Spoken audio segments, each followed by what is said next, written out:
ricominciamo i nostri lavori con un tema, materialità. Materialità naturalmente significa anche di che cosa è fatto un dipinto, le sue pieghe più profonde, in questo caso di Danae, no?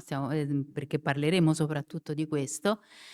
E avrebbe dovuto parlarci di queste pieghe, quindi anche di tutte la superficie pittorica e quello che gli strati pittorici, gli strati preparatori, finanche il supporto, Claudio Falcucci, che invece non ci sarà, si scusa ovviamente. E quindi questa sessione intanto si riduce, ma con piacere, insomma, daremo voce a Gloria Antoni, che di materialità di Danae ci parlerà, anche perché un dipinto è anche un oggetto che viene concepito dal pittore nel momento in cui lo licenzia, comincia la sua storia.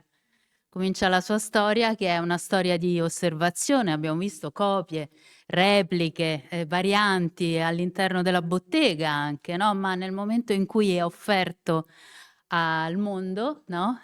Diventa, a seconda di dove si trova, anche un oggetto di riflessione e di crescita anche culturale e di moltiplicazione, laddove è a seconda di secondo di chi lo guarda. Dana è stata a Roma, no? Per un po'.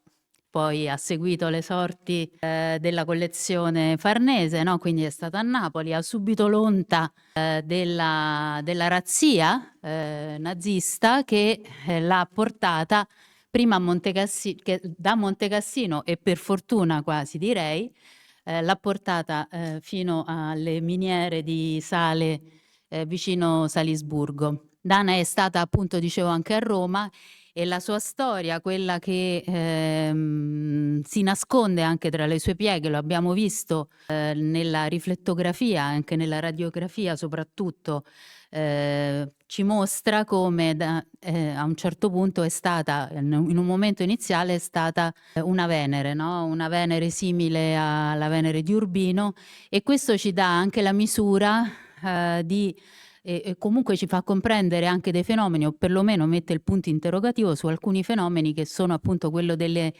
repliche o delle varianti che comunque a Roma di Tiziano esistevano, e che sono poi testimoniate da episodi, esempi comunque interessantissimi di dipinti che si trovano ancora nelle collezioni romane, per esempio, no? E quindi parlo prima innanzitutto la collezione Borghese, che diciamo che curo io nella sezione dei dipinti veneti. Ma tornando alla nostra Danae, ce ne parlerà appunto Gloria Antoni, che diciamo, è stata ricercatrice anche di un PRIN che con i Farnese ha avuto a che fare, perché sull'arte, no? Sulla committenza dei Farnese, soprattutto attraverso i suoi epistolari, e i Farnese l'hanno portata a Capodimonte, dove adesso cura da qualche mese, no? Da 9 mesi, quindi benvenuta nel mondo, quel fantastico mondo del Ministero della Cultura, e soprattutto che può parlare appunto di questo straordinario dipinto dal suo punto di vista. Grazie mille, grazie davvero per questa introduzione. Prima di cominciare volevo ringraziare ovviamente anche gli organizzatori, perché invitandomi a questa giornata mi hanno permesso appunto di fermarmi e di riflettere concretamente e proattivamente sulla collezione di cui appunto ho l'onore di occuparmi da meno di un anno. Ripercorrendo la storia degli allestimenti del Museo Nazionale prima e di Capodimonte dopo, questo intervento si propone di esaminare il ruolo che ha avuto il nucleo dei dipinti di Tiziano nella storia relativamente breve dell'istituzione, per poter elaborare proposte valide che possano raccontare le opere del maestro Cadorino al pubblico di oggi e, si spera, anche a qualche generazione futura. Come esporre questo passaggio fondamentale e così carico di effetti e di ripercussioni della vita vita dell'artista al pubblico del XXI secolo? Come far dialogare queste istanze biografiche e collezionistiche così rilevanti con quelle che pone il resto della massiccia collezione del Museo Napoletano per poter trasmettere questa eredità al pubblico di domani? Per poter rispondere a queste domande ritengo pertanto opportuno ripartire dai dati concreti che la collezione ci offre. Il Museo Real Bosco di Capodimonte conserva il nucleo più esteso di dipinti di Tiziano effettuati per la famiglia Farnese. Su 23 dipinti, infatti ascritti all'ambito del maestro di Cadore, quindi non solo gli autografi ma anche le copie da e scuola D, ben 14 opere furono eseguite su committenza della famiglia papale e arrivarono a Napoli seguendo le vicende e i numerosi viaggi della celebre collezione. Nel forte nucleo tizianesco, inutile dirlo, spiccano i 9 ritratti dei più importanti membri della famiglia, di cui il Paolo III coi nipoti è sicuramente il più celebre per le svariate motivazioni che già abbiamo ascoltato questa mattina. Oltre ai dipinti identificati, sembra opportuno ricordare che 5 ritratti citati dagli inventari, tra cui si notano una copia di Carlo V a cavallo, replica della più celebre versione del Prado, una Clelia Farnese, una Margherita d'Austria, così come un terzo ritratto di Paolo III non più identificato, sono appunto scomparse. Ovviamente tra queste opere citate negli inventari, l'unico riconosciuto unanimemente come appartenente alla collezione familiare ma non più conservato nelle sale di Capodimonte è il celebre ritratto di Ranuccio Farnese, oggi alla National Gallery di Washington. Eseguito nel 1542, il capolavoro della ritrattistica tizianesca risulta attestato in collezione Farnese fino all'ultimo inventario del 1731. Fortunatamente andò disperso sul mercato antiquario napoletano al principio del XIX secolo per poi riapparire nella collezione Cook alla fine dell'Ottocento. A cavallo proprio tra 7 e 800 le collezioni napoletane subirono frequenti spostamenti e perdite. Oltre ai sequestri della raccolta da parte dei francesi in ritirata, che coinvolsero anche la Maddalena di Tiziano, recuperata da venuti successivamente qui a San Luigi dei Francesi, Ferdinando IV partì alla volta di Palermo nel 1798 e portò con sé 14 dipinti, tra cui spiccano la Danae, il Paolo III a capo scoperto e il Paolo III coi nipoti, che abbiamo già visto, e che rimase sull'isola fino al 1815. La Reggia di Capodimonte, scusate, leggo e vado piuttosto veloce perché siamo un po' in ritardo. Da poco conclusa nel 1758, grazie agli interventi di Carlo di Borbone, venne man mano svuotata non soltanto dei suoi capolavori, ma di tutti i suoi dipinti, che furono trasferiti verso il Palazzo dei Reggi Studi su via Foria. Quell'edificio sarebbe diventato successivamente il Real Museo Borbonico, ma è oggi meglio conosciuto come Museo Archeologico Nazionale, o più confidenzialmente per i napoletani, il Museo. Con l'obiettivo di creare un museo universale, quindi sulla scorta del Louvre, Ferdinando IV fece spostare i dipinti al secondo piano dell'enorme palazzo, dove rimasero fino al 1957 e furono organizzati appunto in diversi allestimenti. Questa premessa mi è necessaria e trova la sua ragion d'essere nelle ripercussioni che i vari ordinamenti organizzati nel museo, appunto archeologico, hanno ancora nella nostra vita quotidiana al lavoro nel museo. Nel 1930 e quindi durante i lavori legati a quello che sarebbe stato l'ultimo riordinamento della Pinacoteca su via Foria, Armando Ottaviano Quintavalle stilò il primo inventario dalla vocazione onnicomprensiva, che avrebbe dovuto unificare le complesse provenienze dell'eterogenea collezione. Grazie a questo inventario, che ancora oggi costituisce quello di riferimento, possiamo comprendere l'allestimento e gli orientamenti attributivi degli anni 30. Come è possibile constatare dalla pagina dell'inventario che vedete proiettata nella slide, il nucleo farnesiano dei dipinti tizianeschi venne esposto tutto organicamente nella stessa sala. Con i numeri progressivi, infatti, si susseguono tutti i ritratti che erano appesi uno dopo l'altro e che ancora oggi vengono identificati con i numeri progressivi dal Q129, quindi Quintavalle 129, al Q134. Unica eccezione il numero 132, che riporta un'allegoria fluviale che venne successivamente, ma neanche troppo, venne riattribuita da Roberto Longhi, appunto attribuita ad Annibale Carracci. L'allestimento fotografato dall'inventario Quintavalle, che risale appunto ai lavori compiuti da Aldo De Rinaldis nel 1926, si ritrova infatti in maniera puntuale nelle fotografie degli anni 30, conservate presso la fototeca di Sant'Elmo. Ripropongo nella slide la fotografia completa dei dati identificativi posti sul supporto in cartone perché ritengo che aggiungano informazioni puntuali e comunque rilevanti alla nostra disamina. Le opere di Tiziano, infatti, erano allestite in una sala monografica interamente dedicata all'artista, che era considerato l'apice del racconto della scuola veneta del principio del XVI secolo, degnamente rappresentata da opere fondamentali di Bellini, Mantegna, Lotto, ma anche Sebastiano del Piombo. I ricchi broccati che facevano da sfondo ai ritratti farnesiani, così come i cavalletti lignei che isolavano le opere dalla parete, rispecchiavano in maniera precisa il rilievo sostanziale che De Rinaldis prima e Quintavalle poi volevano dare all'opera tizianesca nel loro racconto della Pinacoteca napoletana, divisa per scuole pittoriche ma con alcuni insight monografici. Corrispondono infatti a questo allestimento dai toni trionfali le parole scritte di pugno del Quintavalle nel catalogo del museo.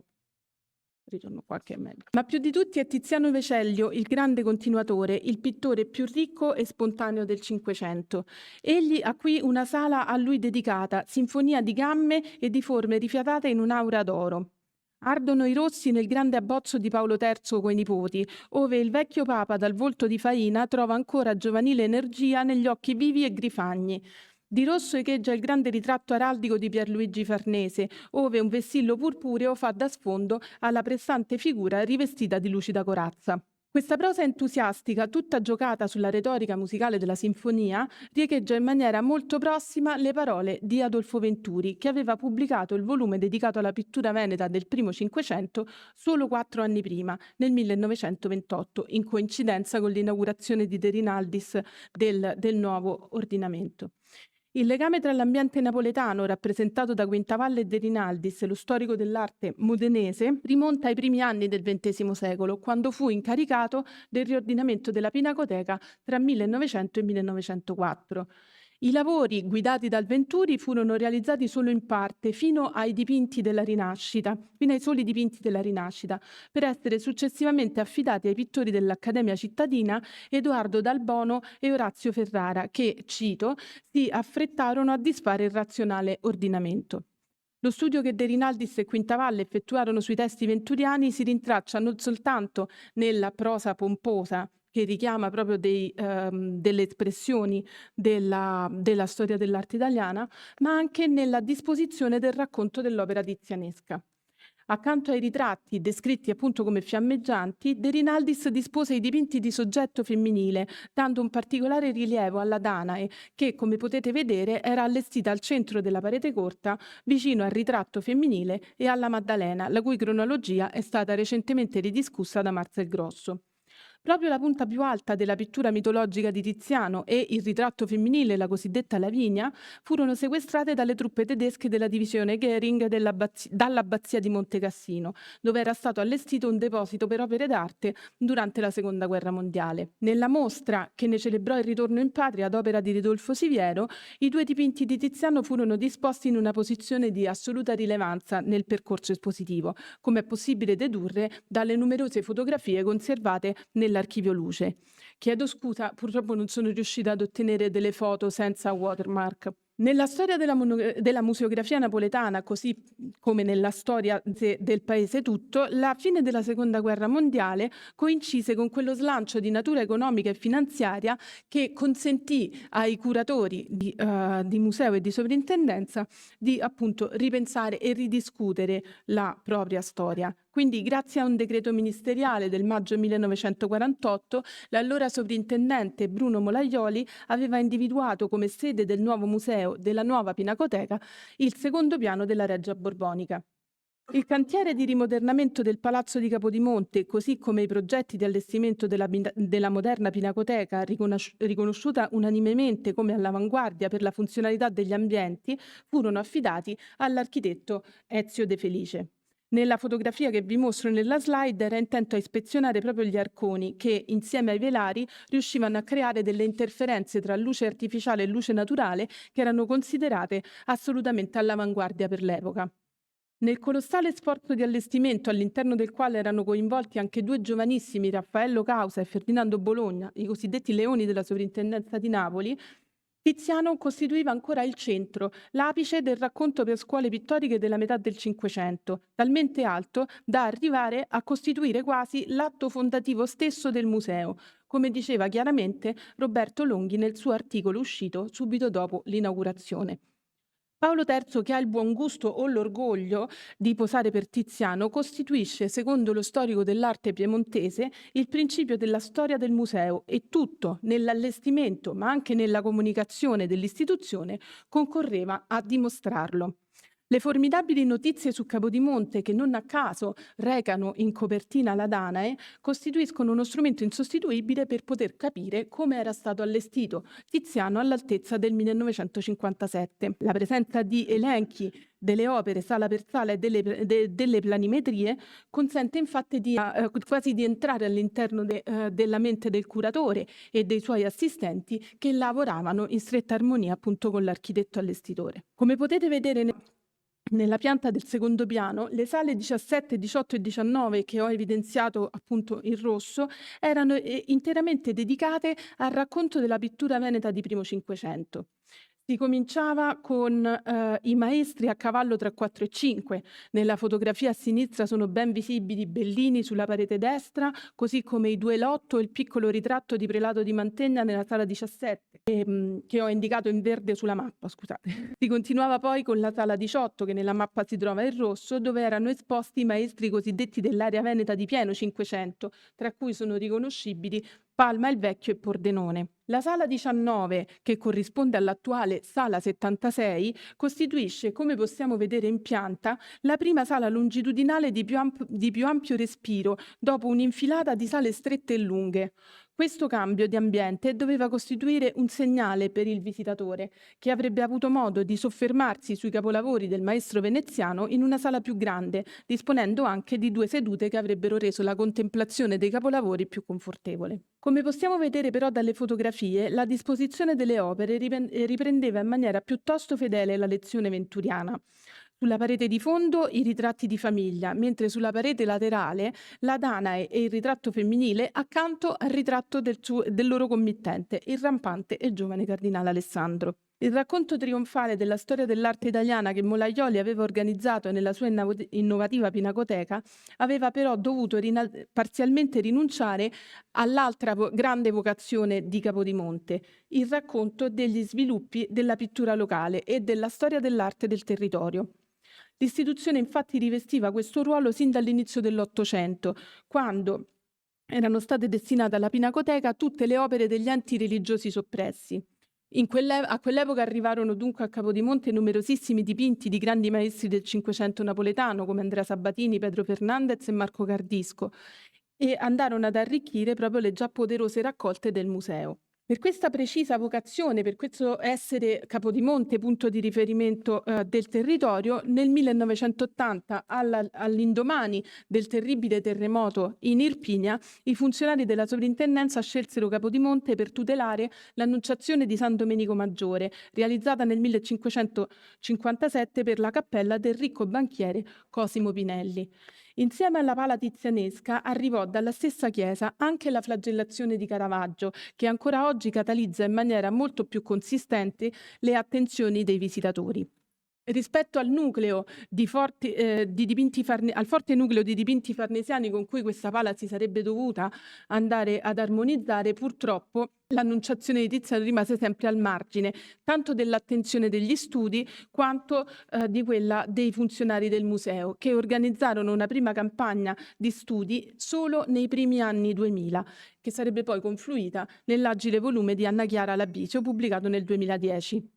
In coincidenza con l'arrivo di questi due capolavori dal territorio e con l'obiettivo di dare il via a una campagna di restauri e di messa in sicurezza della reggia, dopo il cataclisma che sconvolse la Campania, Capodimonte chiuse un'altra volta le sue porte e lo fece per 15 anni. Questa chiusura fu l'occasione per ripensare l'allestimento dei dipinti e per studiare in maniera attenta la collezione.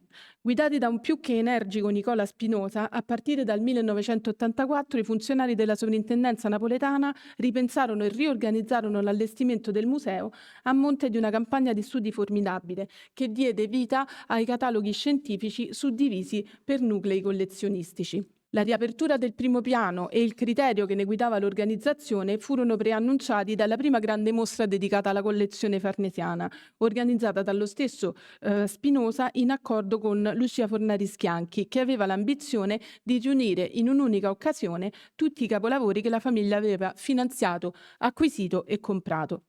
In tal senso, lo sforzo di sistematizzazione delle conoscenze che Spinosa mise in atto finì per illuminare le opere di Tiziano sotto un altro punto di vista. Non più come culmine della pittura veneta, ma Tiziano veniva visto come il grande interprete del potere farnesiano. La ritrattistica infatti diventava il trionfale ingresso nella nuova pinacoteca, così come è possibile vedere dall'allestimento della sala 2, la prima che si incontra salendo lo scalone monumentale al primo piano.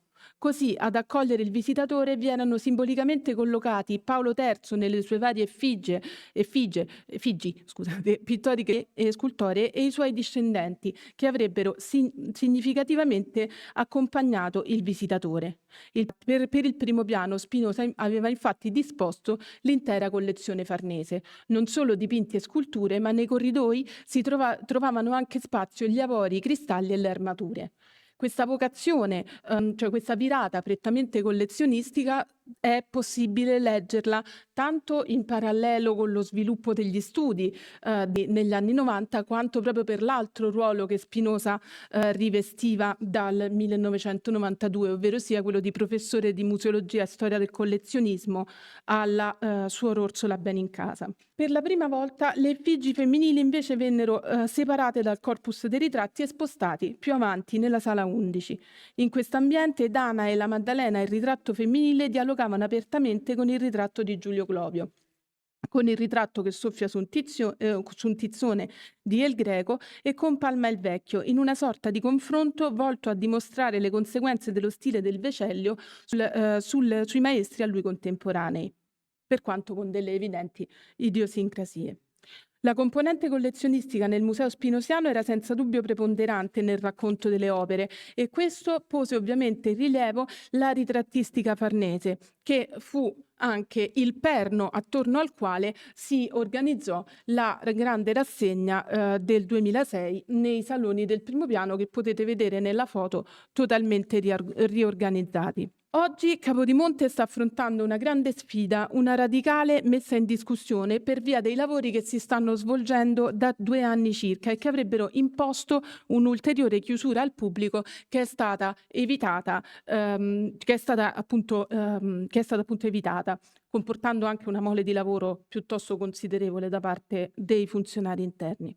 Quindi per rimediare a questa chiusura appunto si sono organizzate le grandi mostre del Louvre e della Venaria, e al rientro si è pertanto deciso di restituire i capolavori alla cittadinanza sfruttando la temporanea assenza degli arazzi della battaglia di Pavia e organizzando un nuovo temporaneo allestimento nella sala 62.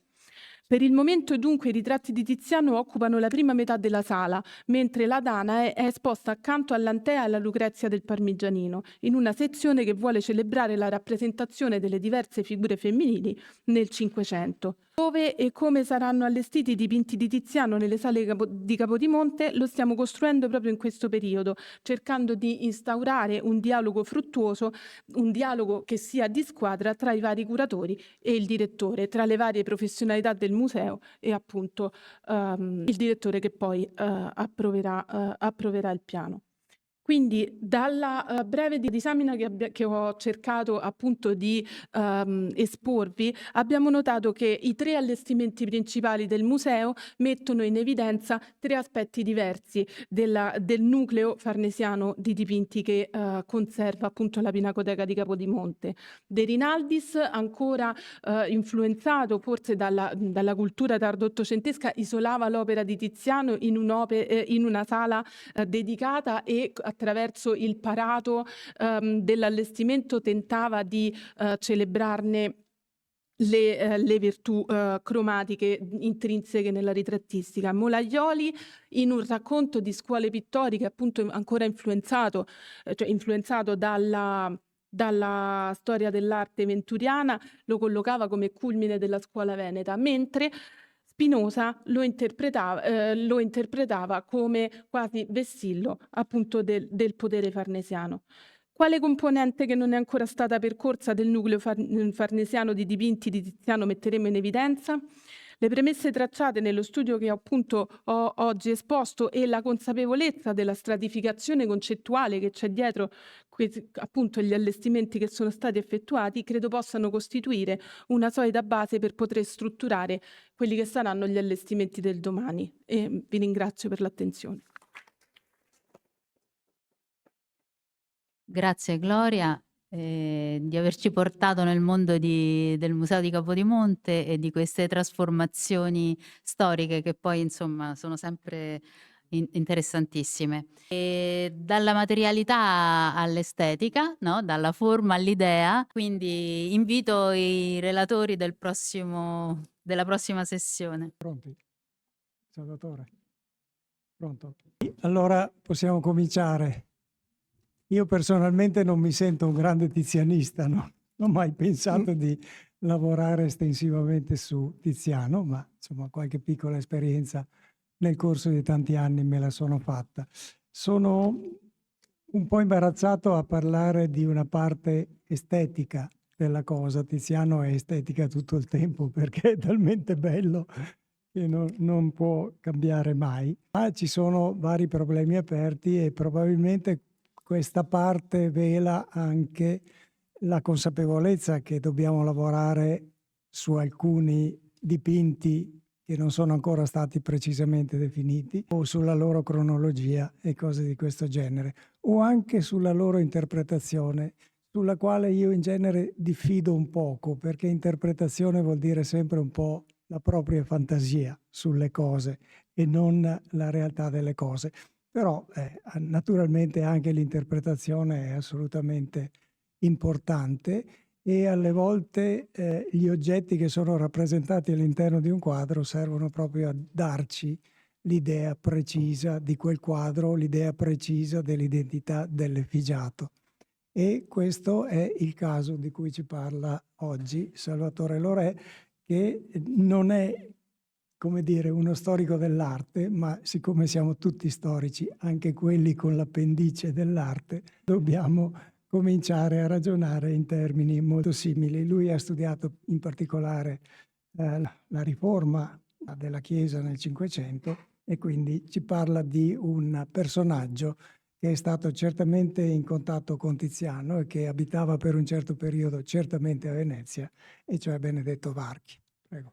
Il quadro di cui vi parlo e che vedete sullo schermo è molto noto. Tutti gli specialisti lo conoscono e lo conoscono come un ritratto di Tiziano. Certamente è Tiziano ed è un grande Tiziano, mentre l'identificazione del personaggio è dubbia. Secondo me è molto dubbia.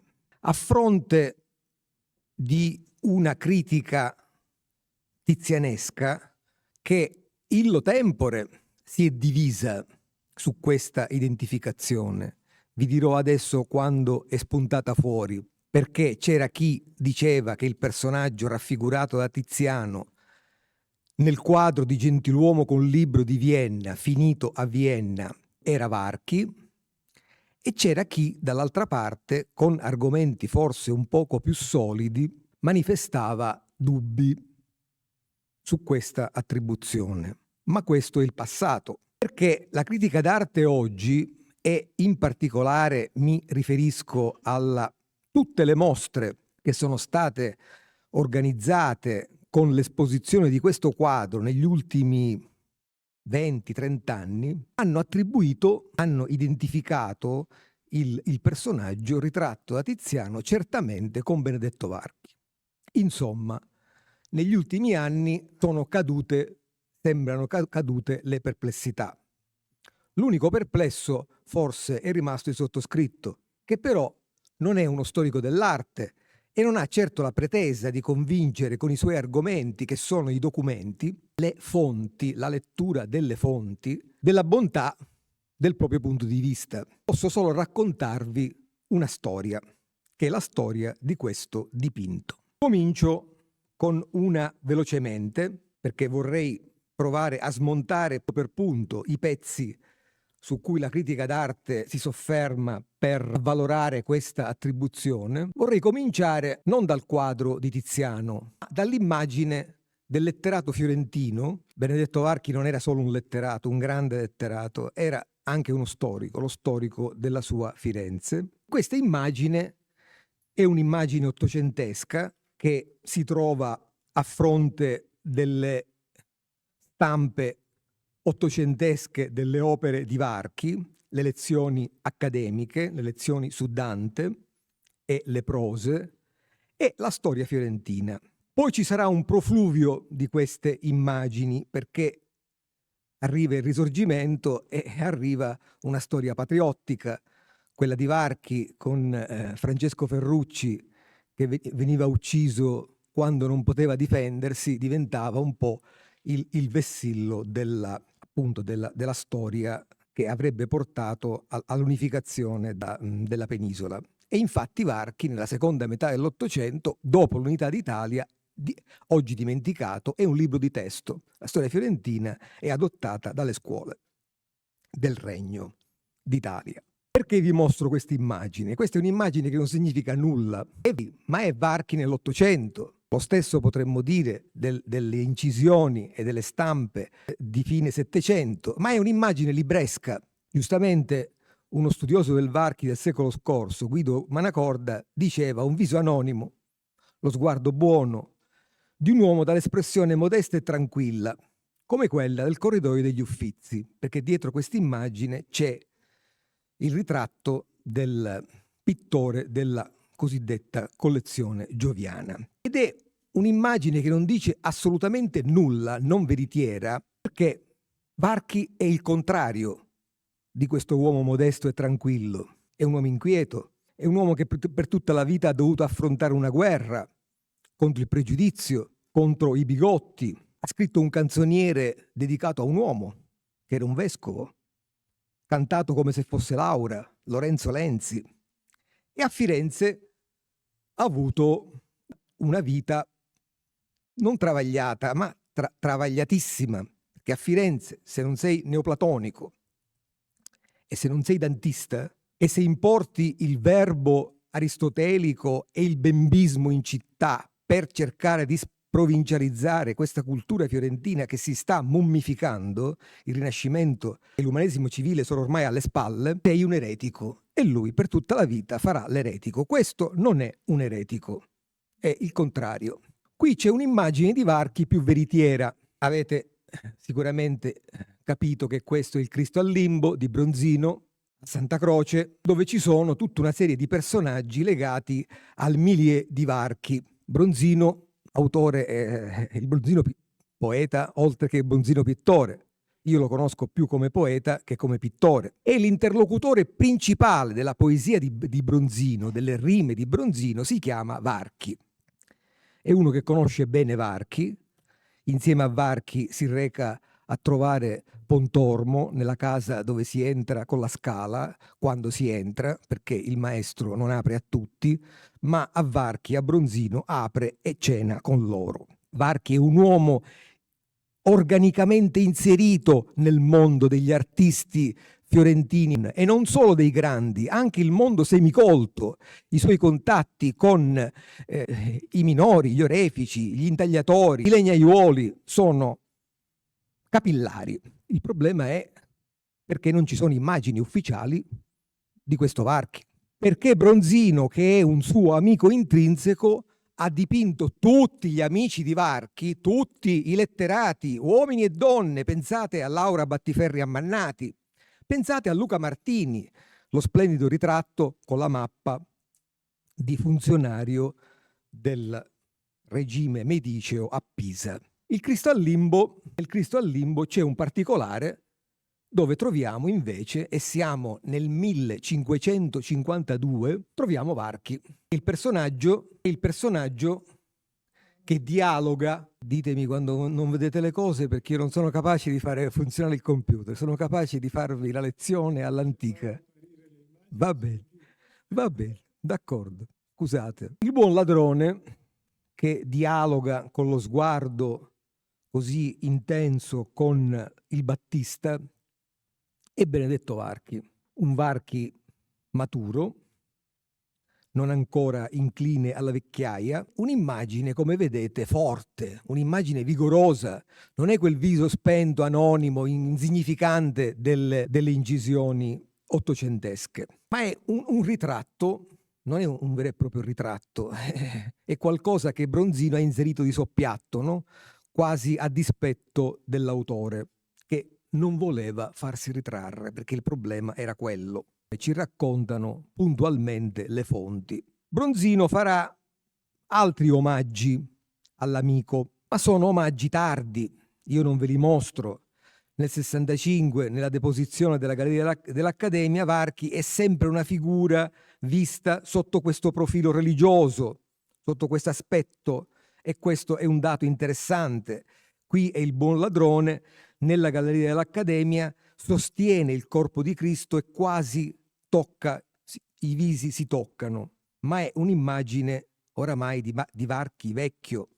E poi ce ne saranno altre immagini postume. Qui siamo, per dirvi un'altra immagine che non ci serve per fare il confronto col quadro di Tiziano, che la critica data, vi dirò perché, al 1540. Qui siamo 10 anni avanti rispetto a Cristo al Limbo. Ci troviamo nella cappella Montauto alla Santissima Annunziata e l'affresco è di un allievo, amico, compagno del Bronzino, Alessandro Allori, detto Sandrino. E nell'immagine che vi mostro ci sono tanti letterati, artisti fiorentini, c'è anche Michelangelo, ma a noi interessa la figura, ecco, è questa, dove c'è un monaco sulla destra, quello è Monsignor Vincenzio Borghini, l'ospedalingo degli innocenti. Giù c'è il committente, alla sua sinistra c'è un vecchio con la barba bianca e i baffi, questo è Piero Vettori,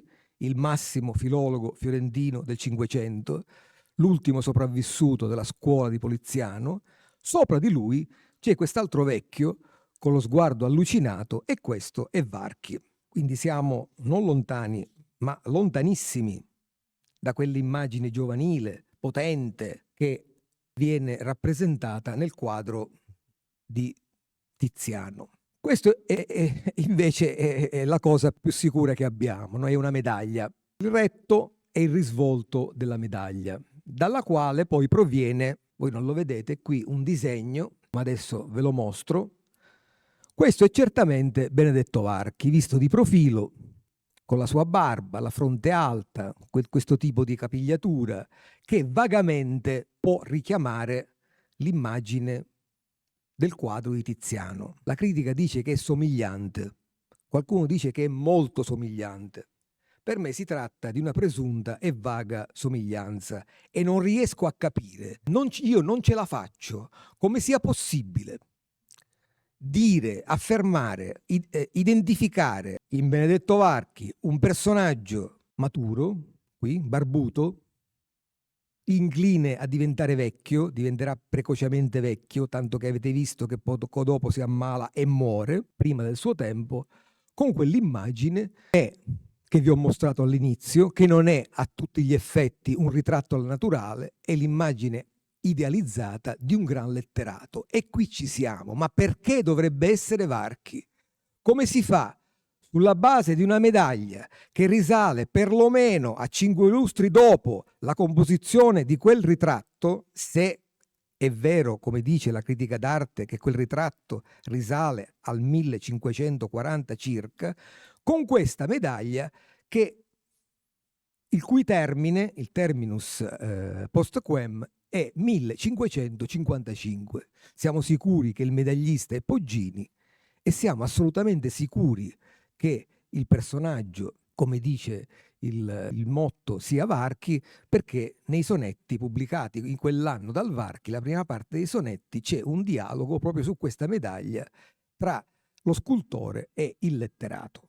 Questo è l'unico documento che abbiamo, vero, sta alla base dell'identificazione del personaggio ritratto da Tiziano con Varchi. Questo è il disegno del Victoria Albert Museum, lo ha pubblicato per la prima volta Steinman, dimenticandosi di dire dov'era.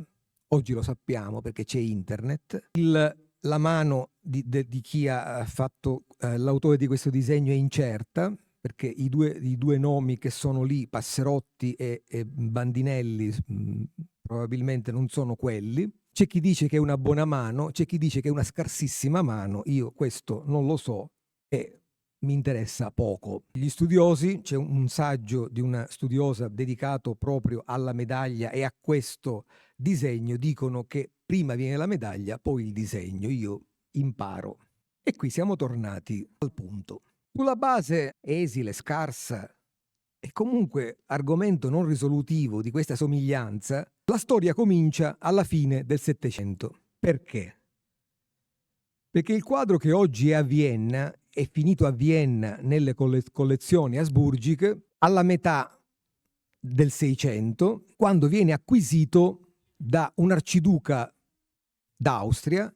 Si tratta del fratello dell'imperatore regnante, Leopoldo Guglielmo, che è uno strano personaggio, perché è un vescovo soldato, partecipa con la spada alle campagne principali della guerra dei 30 anni. Quando la guerra finisce, l'imperatore, per premiarlo, lo nomina governatore dei Paesi Bassi e a Bruxelles lui allestisce questa collezione. Tutti i quadri italiani vengono da acquisizioni fatte in Inghilterra e questo quadro entra nelle collezioni dell'arciduca, che poi se lo porta dove se lo porta e finisce a Vienna, dove si trova adesso. La critica d'arte moderna aveva due strade, oltre la pezza d'appoggio della medaglia da percorrere per avvalorare l'attribuzione del quadro al personaggio Varchi. Una guardava Tiziano, naturalmente. Se questa è un'opera che nasce negli anni 40, nel milieu degli anni 40, va raffrontata alla produzione coeva di Tiziano. E qualcosa l'abbiamo vista. Stamattina Andrea Donati ci ha fatto vedere Ranuccio Farnese di Washington e l'abbiamo rivisto adesso nell'intervento che ci ha preceduto, che mi ha preceduto, e ci sono tanti esempi che si possono fare. C'è Bembo, il maestro del Varchi, anche lui credo a Washington oggi. C'è Clarice di Roberto Strozzi e gli Strozzi sono legati a Varchi e siamo sempre in quegli anni. Su Ranuccio Farnese però voglio tornare perché è più importante di tutti questi, perché c'è di mezzo, Andrea lo ha accennato stamattina ma non ce l'ha detto, aprendomi la strada, chi ha pagato materialmente questo ritratto perché finisse a chi era destinato, che sono i Farnese. L'altra strada, la critica d'arte ha lasciato cadere la strada maestra, no? Perché se non è questa la strada maestra, io non so quale bisogna percorrerla. O meglio, non l'ha percorsa come andava percorsa, cioè a regola d'arte, perché le cose o si fanno bene o è meglio non farle. L'altra strada sono le fonti, perché abbiamo a disposizione oggi, a differenza dell'Ottocento, e in edizioni anche affidabili, le fonti, le biografie cinquecentesche che ci dicono chi era Benedetto Varchi e che ci raccontano come era fatto. Uno, per esempio, Busini è quello delle lettere sull'assedio di Firenze, famose perché dentro c'è il sogno di Niccolò Machiavelli, che tutti conoscete. Quindi è una fonte importante, non è una fonte secondaria o da niente. Lo definisce con acutissimi occhi neri. Qui forse ci potrebbe stare. Ti dice che Varchi fosse in gioventù bello, questo è bellissimo il quadro, che era uno spettacolo guardarlo sui pulpiti, ma lui non saliva su tutti i pulpiti. Sul pulpito degli studi non è mai salito, tanto che Michel Plaisance lo definisce il professore che preferì essere un eterno studente.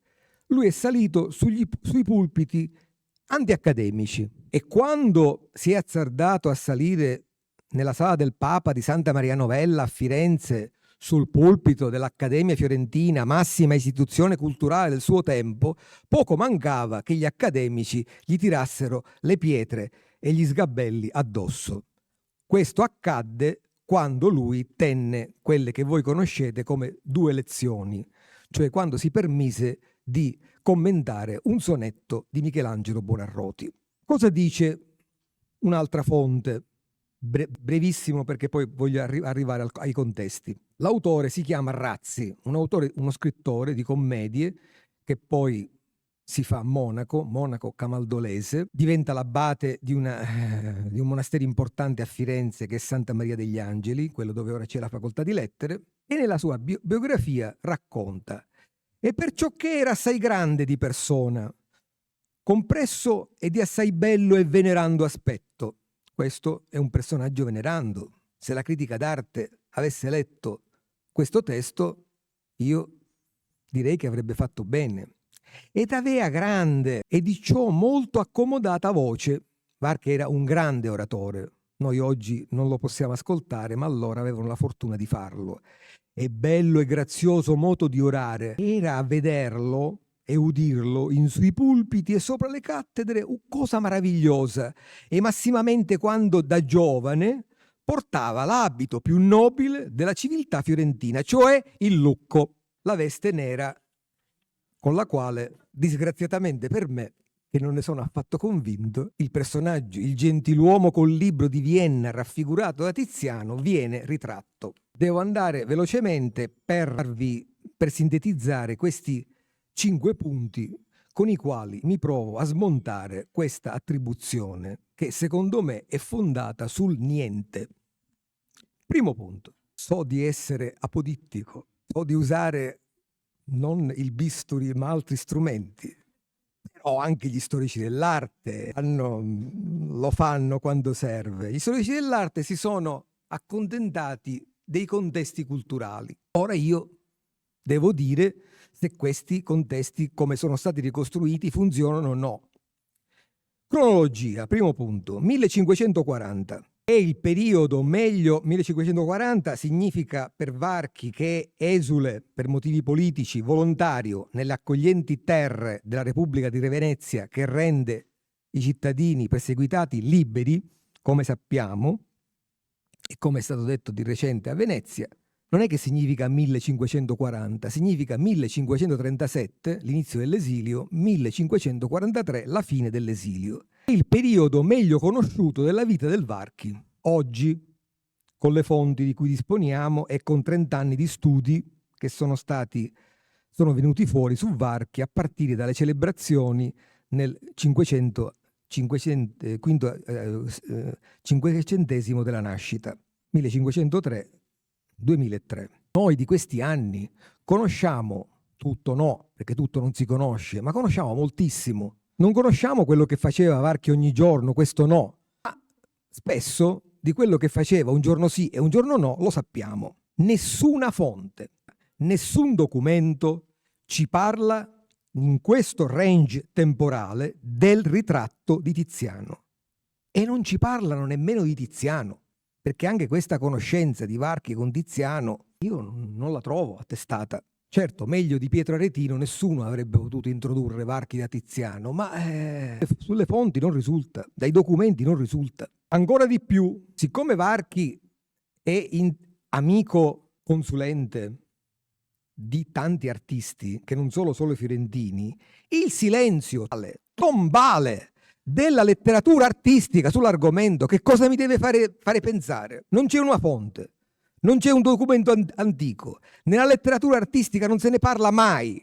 Ma è possibile che Varchi dicesse a Cellini come doveva ritrarre i peli della barba del bembo e non gli dicesse nulla del ritratto che gli aveva fatto il grande Tiziano? Non è possibile, è inverosimile. Committenza. E qui si apre il cielo, perché la critica d'arte ha detto chi pare e pagare il ritratto di Tiziano meglio degli Strozzi, una famiglia a cui lui era legato perché faceva da precettore ai suoi figli. Ed è vero. Solo che nel 1540 circa quando la critica d'arte mi dice che questo quadro è stato realizzato, Varchi è stato licenziato agli Strozzi in tronco nel giugno del 1538 senza neanche che gli pagassero lo stipendio. Poi, siccome i grandi sono grandi nelle loro azioni, quando gli diedero parte della sua provvigione, perché aveva fatto da precettore ai figli minori di un grande banchiere del tempo che si chiamava Filippo Strozzi, lo fecero bastonare sulla piazza del Santo in pubblico. Ora, pensare che gli Strozzi, dopo aver fatto questo, dopo averlo accusato di essere un ladro, perché era sparito un codice di Plutarco, che poi era sotto il cuscino di Piero Strozzi, non l'aveva neanche rubato, gli facessero fare si può anche sostenere, ma non funziona. Qualcuno ha detto, dice, vabbè, con Filippo Strozzi e Piero Strozzi era andato male, c'è l'altro che prende Roberto Strozzi, no? Il padre di Clarice. Ha fatto da precettore ai figli, che erano Clarice e un altro bambino, infante, che è il primogenito. Ma un letterato come Varchi di grido a fare il bambinaio, voi ce lo vedete? Io no, non ce lo vedo, non è possibile. Chi è che pagava? Tiziano non ne faceva sconti, cose gratis, non ne faceva a nessuno. Si dice che c'era un'eredità, il padre era notaio, ed è vero, ma l'eredità l'aveva ricevuta 20 anni prima, nel 1521, quando il notaio era morto.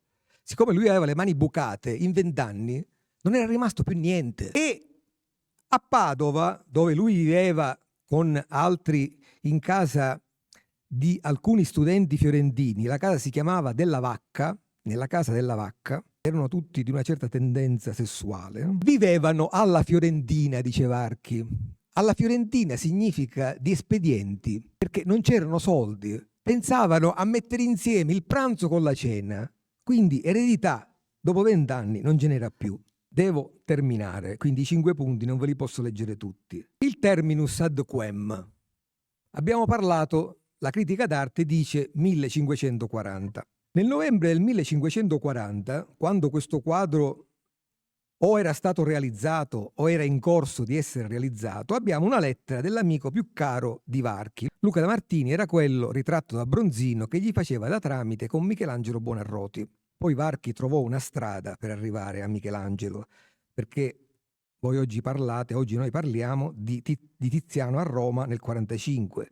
Era stato preceduto da Varchi, ma non si incontrano, perché quando uno arriva l'altro parte e viceversa. Ma Varchi in quell'occasione, attraverso Tommaso dei Cavalieri, arriva alla lirica di Michelangelo e nelle 2 lezioni, nel sonetto sull'ottimo artista, pubblica un'antologia di rime michelangiolesche dove ci sono testimoni unici che non abbiamo per nessun'altra via.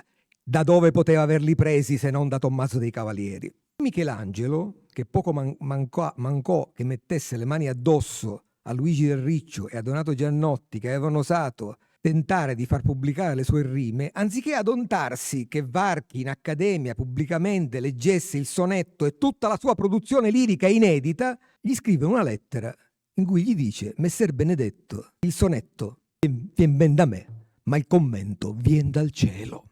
Luca Martini, che era tutto questo, in una lettera del novembre 1540 a uno studente di Varchi che è rimasto a Firenze, che è appena andato a Padova per raggiungere Varchi, scrive da Firenze: lui un giorno ritrarrà Varchi e questo ritratto sarà un ritratto con diadema. Quindi lo farà ritrarre e sopra ci metterà, siccome Varchi era un poeta, una corona d'alloro, un diadema, non lo so, una gemma.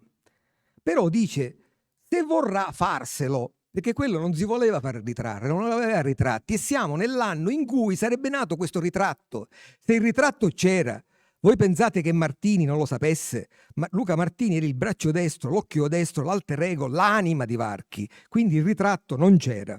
Poi c'è anche quello di cui si parla qui, perché in mano ha un Petrarchino, e allora i critici dicono commentava Petrarca, ma all'Accademia degli Infiammati Varchi legge e commenta in quell'anno l'Etica di Aristotele in latino. Poi legge e commenta i classici greci, Teocrito e altri, i contemporanei, lo scandalo. Varchi in accademia commenta Bembo e commenta Giovanni della Casa. Il sonetto di Giovanni della Casa cura che di timor ti nutri e reggi. Il sonetto sulla gelosia, no? Queste lezioni padovane erano lezioni non accademiche ma anti-accademiche. Concludo, scusate se sono andato oltre, perché l'Accademia degli Infiammati di Padova, dove sarebbe inserito il contesto, la sala accademica dove questo ritratto presunto di Varchi sarebbe stato realizzato, era una istituzione non scolastica, la più famosa del secolo, fatta contro lo studio. Ma siccome Padova era Venezia, i veneziani dovevano controllare cosa facessero lì e mandavano lì un corner, che si chiamava Giovanni Cornaro, il principe dell'Accademia degli Infiammati, quando Varchi commenta l'Etica, non Petrarca. E qui entrerebbero in campo, io non posso soffermarmi su questo, anzi devo chiudere qui, i Cornaro. Perché se ci doveva essere un committente di questo quadro, il committente possibile, plausibile, dovevano essere i Cornaro. Nessuno ci ha pensato. Io sì. Ho seguito questa pista, ho visto chi era Giovanni Cornaro, longamanus del potere veneziano per il controllo della cultura a Venezia, per tutelare lo studio contro questi accademici che attiravano gli studenti, soprattutto quelli tedeschi, che disertavano le sale dello studio. Non era il più ricco dei Cornaro, anzi era quello meno ricco di tutti. Meno ricco di tutti non significa che era povero, perché poi il fratello cardinale gli lasciò l'eredità sua e quella del padre, ricchissimo, e diventò ricco quanto gli altri. Suo fratello si chiamava Girolamo ed era il capitano veneziano, il governatore militare, chiamiamolo così, di Padova. La sede del suo reggimento era la ex reggia dei Carraresi, il cosiddetto Palazzo del Capitano del Capitani, dove lui fece realizzare la Sala dei Giganti. Quindi letteratura, arte, spettacolo, il governo militare della città, che era tutto nelle mani dei Corner. Poi c'era un altro Corner, Andrea, quello che ha pagato materialmente il quadro di Ranuccio. Il problema è che questo quadro allo Stato non risulta, è senza committente. Neanche i Cornaro lo hanno sponsorizzato e l'attribuzione del quadro di Vienna a Varchi resta, possiamo dire, una suggestiva ipotesi. Gino Focolari, quando questo quadro per la prima volta è arrivato in Italia, abbiamo visto la mostra, vi hanno mostrato la mostra a Capodimonte del 2006, l'arte di corte, c'era questo quadro, nel 1935 disse, prima esposizione, ma è controversa la cosa, dice, ma l'idea è così bella che non può che essere vera, prendiamola per buona. E allora io devo dire che è un'ipotesi così suggestiva che però rimane tale, e allo stato della documentazione per me non funziona, non va bene. Quindi quello per me è il ritratto del gentiluomo col libro, che non è Varchi, per quello che io conosco di Varchi. Grazie. Grazie, non solo, tutto quello che Salvatore ha detto è musica per le mie orecchie, non solo perché il mio temperamento è un po' anti-istituzionale di suo, anche perché ho ripetuto ai miei studenti per una vita intera, ricordatevi che ognuno nella faccia ha un naso, due occhi e una bocca, e non si può mai paragonare un ritratto di profilo a uno di fronte, non ci si prenderà mai. Quindi questa era una cosa che mi divertiva molto. Il prossimo speaker è naturalmente la persona che ci ha invitato e ci ospita, e cioè Claudia Biagini Bertling, che parlerà sul significato del velato per Tiziano. Io mi sono chiesto cos'è il velato, ma a questo punto lo ascolto da lei, perché immagino si parli di Filippo Archinto o qualcosa del genere. Gentilissime signore, cari colleghi, dal punto di vista dello sviluppo artistico di Tiziano si può dire che Roma fu per lui solo un successo indiretto, precisamente per lo sviluppo del suo stile artistico. D'altra parte, per Tiziano, soddisfare le esigenze della famiglia Farnese rappresentava una grande sfida. Il mio contributo si concentra sulle possibilità artistiche di Tiziano di esprimersi nella maniera nuova e diversa a Roma e dopo Roma. Mi riferisco per quello al velato nella pittura di Tiziano. Vorrei evidenziare il suo metodo artistico d'espressione verso l'infinito, nel senso di un'epistemologia visiva nelle sue pitture con riferimento all'iconografia come all'estetica. La tecnica pittorica di Tiziano è un importante campo di ricerca. Si è già spesso parlato di una polarità nell'uso degli materiali pittorici. I suoi tratti e colpi di pennello sono notati da tanti. Le macchie evidenti di colore, come anche la sfocatura quasi alchimistica. Il suo ductus pittorico è stato discusso molto da suoi contemporanei e successori. Purtroppo non elencherò in questo momento tutti i nomi nelle fonti e qui già spesso riferimento. Dall'altra parte si tratta della capacità di sfruttare appieno il potenziale artistico con pochi colori che sembrano scomparire verso l'irraggiungibile, come vorrei mostrare ora. Guardiamo per quello la tanto discussa mano destra abbozzata del Papa nel ritratto familiare di Paolo III con i nipoti. Il blu un pochino più chiaro al mio computer. Si dice che ha dovuto lasciarlo infinito il quadro, ma per noi in questo punto dell'immagine si presenta della possibilità che entriamo davvero nel suo atto di dipingere.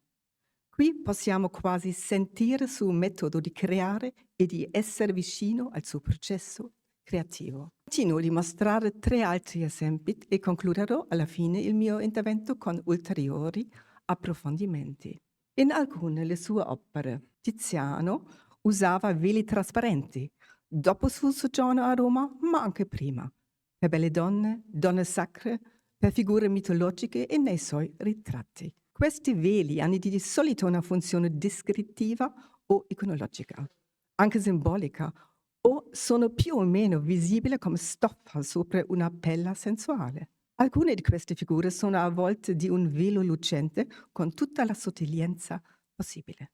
Possiamo dire che dopo il suo soggiorno a Roma, Tiziano cambiò il suo atteggiamento in relazione alla rappresentabilità. Infatti Tiziano diviene famoso per le sue incarnazioni sensuali verosimili, per stoffa quasi toccabile. Sono famosi i suoi ritratti con tutti materiali diversi e continuava a sperimentare e sviluppava superfici cromatiche di diversa leggerezza e profondità. Tiziano usava in questo senso veli trasparenti, visibili oppure poco visibili, solo intuitibile. L'opera può assumere un significato metafisico e rimane indefinita. Tuttavia non si tratta di rappresentare l'invisibile, ma ci porta ai confini del visibile. Queste sue immagini straordinarie rimangono velate in un senso molto fondamentale. Restano in queste parti dell'immagine indifferente. Il velato gli serve come ingresso nel suo mondo immaginativo. Tiziano contrappone, per così dire, il suo mondo poetico a quello del suo amico Pietro Aretino. Lui, Tiziano, mostra ciò che il poeta può spiegare solo con le sue parole. Cito: sotto il nero trasparente velo, vegon si incarni gli angeli nel cielo, dipinge o Tizian spirito perfetto. Certo, Aretino descriveva con queste parole forse le donne veneziane. Aretino prende in giro la moda, i costumi tradizionali delle vedove. Sottolinea inoltre che l'artista lascia intravedere la materialità. Aretino parla persino della carne dietro il velo. Ricordiamo, Tiziano è considerato il maestro delle rappresentazioni dell'incarnato. Secondo Aretino, l'artista aveva oltre che ciò la capacità di avvicinarsi concretamente al miracoloso, all'impossibile, all'irraggiungibile, con luce e con colore. Aretino fa riferimento a Tiziano, come già nella famosa descrizione sullo sguardo della finestra sulla laguna, Si potrebbe supporre che il poeta mancavano le parole quando scriveva e esclamava perciò nella lettera famosa del Signor compare: Tiziano, dove siete? Scusate, devo prendere la voce un pochino. Il stretto amico di Tiziano Aretino fa ancora un passo in avanti per classificare la maniera dell'artista.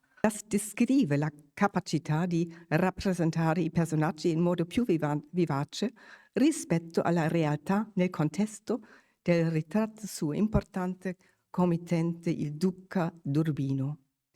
Scriveva poi in un sonetto sopra il stesso ritratto di Francesco della Maria della Rovere dell'invisibile concetto di Tiziano. Cito: ma Tizian, che dal cielo la maggior parte fuor mostra ogni invisibile concetto. Tiziano riuscisse, secondo il poeta, a rendere visibile lo spirito e l'essenza profonda.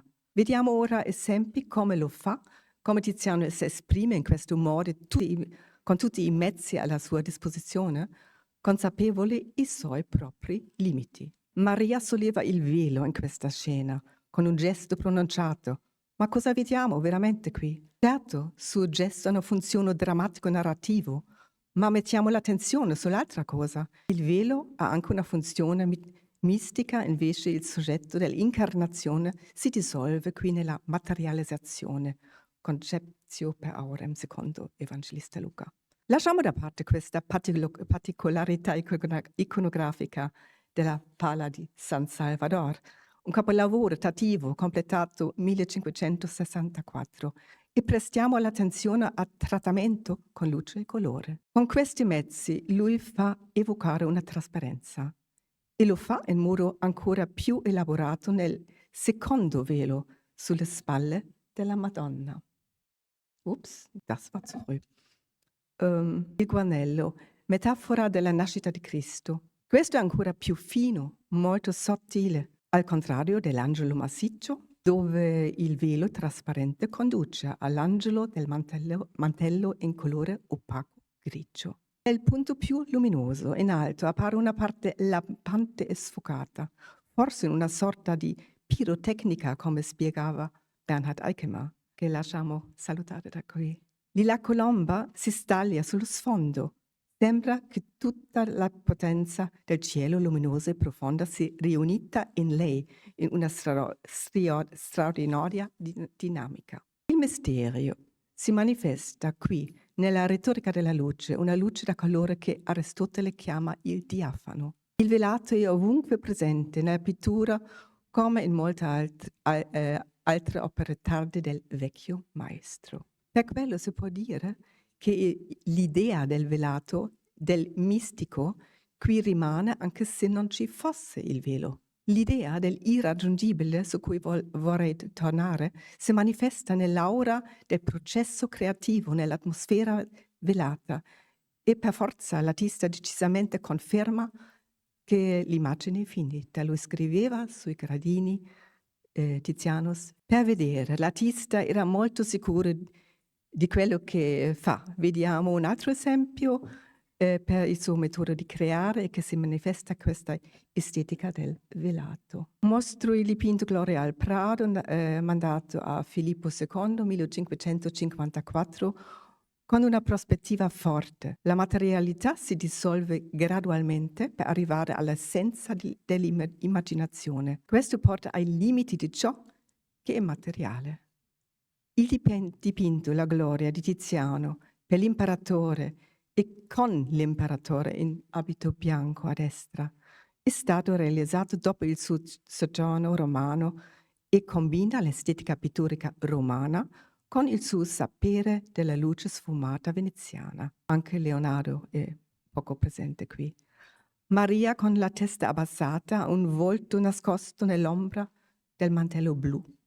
Lei guarda in basso, dove sono gigantesche figure michelangelesche, i santi in prospettiva da sotto in su, visto da basso all'alto. Più alto ancora c'è una splendida luce che esprime il potenziale infinito e dinamico dell'essere umano e avvicinarsi in senso anagogico alla verità divina con pochi colori bianco e giallo d'oro. La successione dei tempi converge in un punto dove tutti i tempi, tutte le gerarchie sono uniti nel triangolo geometrico solo accennato, simbolo per la Trinità, Dio, Figlio, Spirito Santo. Lo Spirito Santo lo colomba solo da vedere come ombra abbassata, nel modo come gli angiolini accanto, una figura nebulosa, una forma poco modellata e circondata dalla luce più chiara. La colomba sembra spingersi nell'immagine come da dietro, un'area in cui non è possibile penetrare. L'artista ci porta ai confini del visibile nell'unica maniera possibile per lui, sopra un strato di nuvole velate di diverso spessore, dove alcune raggi attraversano. Egli dichiarava con la sua firma sopra un rotolo nel mano del Ezechiele, in basso sopra il passaggio reale, solo una stretta striscia. A destra ho messo adesso il girolamo un pochino girato per dimostrare che anche Tiziano è presente come ritratto, ma sapete.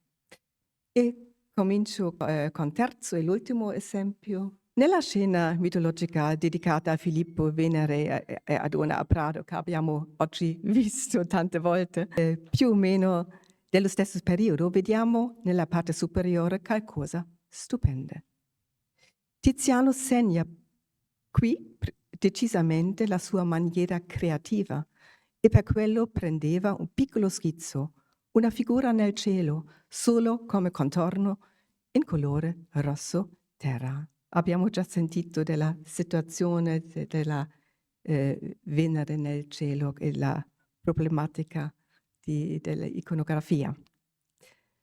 Addirittura Tiziano disegna la Venere stradato in una nuvola scura con un sottilissimo velo nella mano sinistra, un velo trasparente che si dissolve nella luce chiarissima.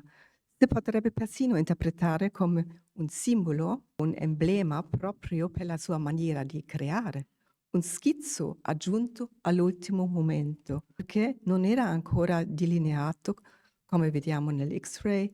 L'artista la riprese addirittura il dipinto, iniziando ancora alla fine di disegnare in suo genere e ricominciare da capo, come se volesse catturare la conoscenza divina. Vorrei ora classificare le mie osservazioni con ulteriori approfondimenti. Il periodo a Roma era per Tiziano importantissimo. Forse lì lui trova una maniera nuova, prendere un'altra via, secondo una lettera da 1553, citata da Antonio Pérez, segretario del Filippo II di Spagna, letteralmente mi hizo un camino nuevo. Cercava qualcosa giustamente di nuovo. Ma non sappiamo se esisteva veramente questa lettera, questa storia conoscete, ma è importante che così sappiamo qualcosa sulla tecnica di Tiziano. Oltre all'affermazione che Tiziano non voleva imitare le belle pennellate di Michelangelo, Raffaello e gli altri Correggio e Parmigianino, Pérez fa poi riferimento alla peculiarità stilistiche di Tiziano che lui adorava. Pensiamo un attimo al dialogo Vasari e Michelangelo dopo la visita nell'atelier di Tiziano al Belvedere, vedendo la bella Dane. Pensiamo al commento negativo messo come parole in bocca a Michelangelo da Vasari sulla mancanza del disegno dell'artista veneziana.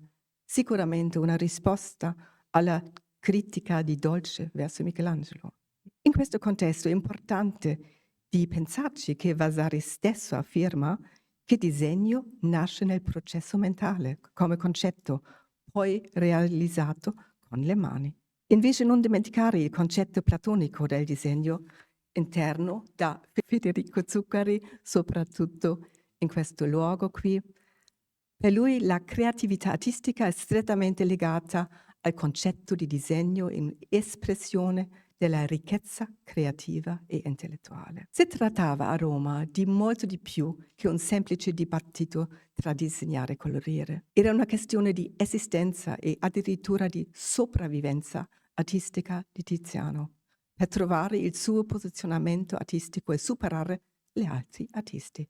In base alle mie osservazioni si può pensare che Tiziano arricchì ancora la discussione sulla questione della rappresentabilità utilizzando la trasparenza come argomento oppure concetto invisibile. E probabilmente Vasari critica Tiziano proprio per quello, che lui invece mostra soprattutto il processo creativo in modo davvero unico, autentico, individuale.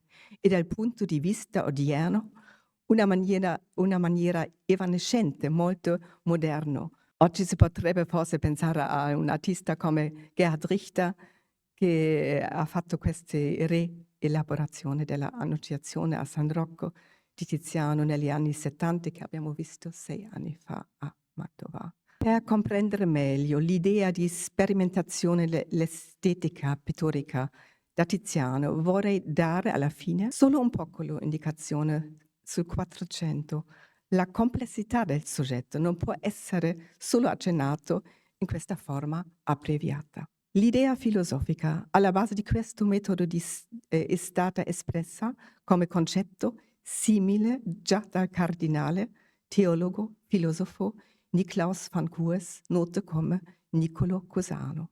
Cusano era un personaggio chiave della cultura occidentale, fu influenzato dalla metafisica neoplatonica.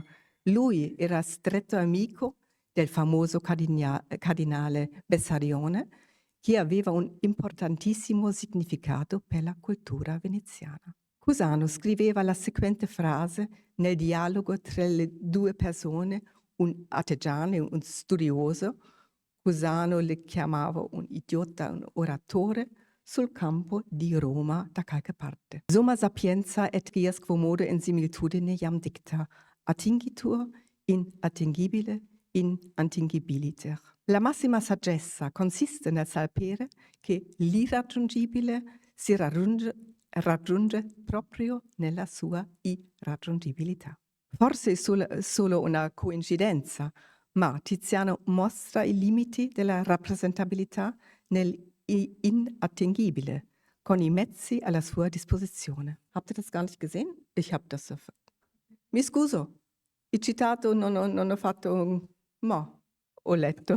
Due caratteristiche stilistiche, due modi essenziali si stanno sempre più cristallizzando. Da un lato, quest'ultima maniera fatta di macchie con una sensazione tattile nei dipinti, nota già da Vasari e dopo da Marco Moschini, e poi almeno altrettanto significativo la quasi scomparsa del colore in senso materiale. Queste immagini non raggiungono una entità infinita, ma invece rimangono galleggianti tra materialità e vaghezza. Si apre qui un spazio intermedio che è la più grande impresa artistica di Tiziano. In questo modo rimane l'impressione come se l'artista Tiziano volesse esprimere il proprio mito personale attraverso il suo linguaggio del velato. Grazie.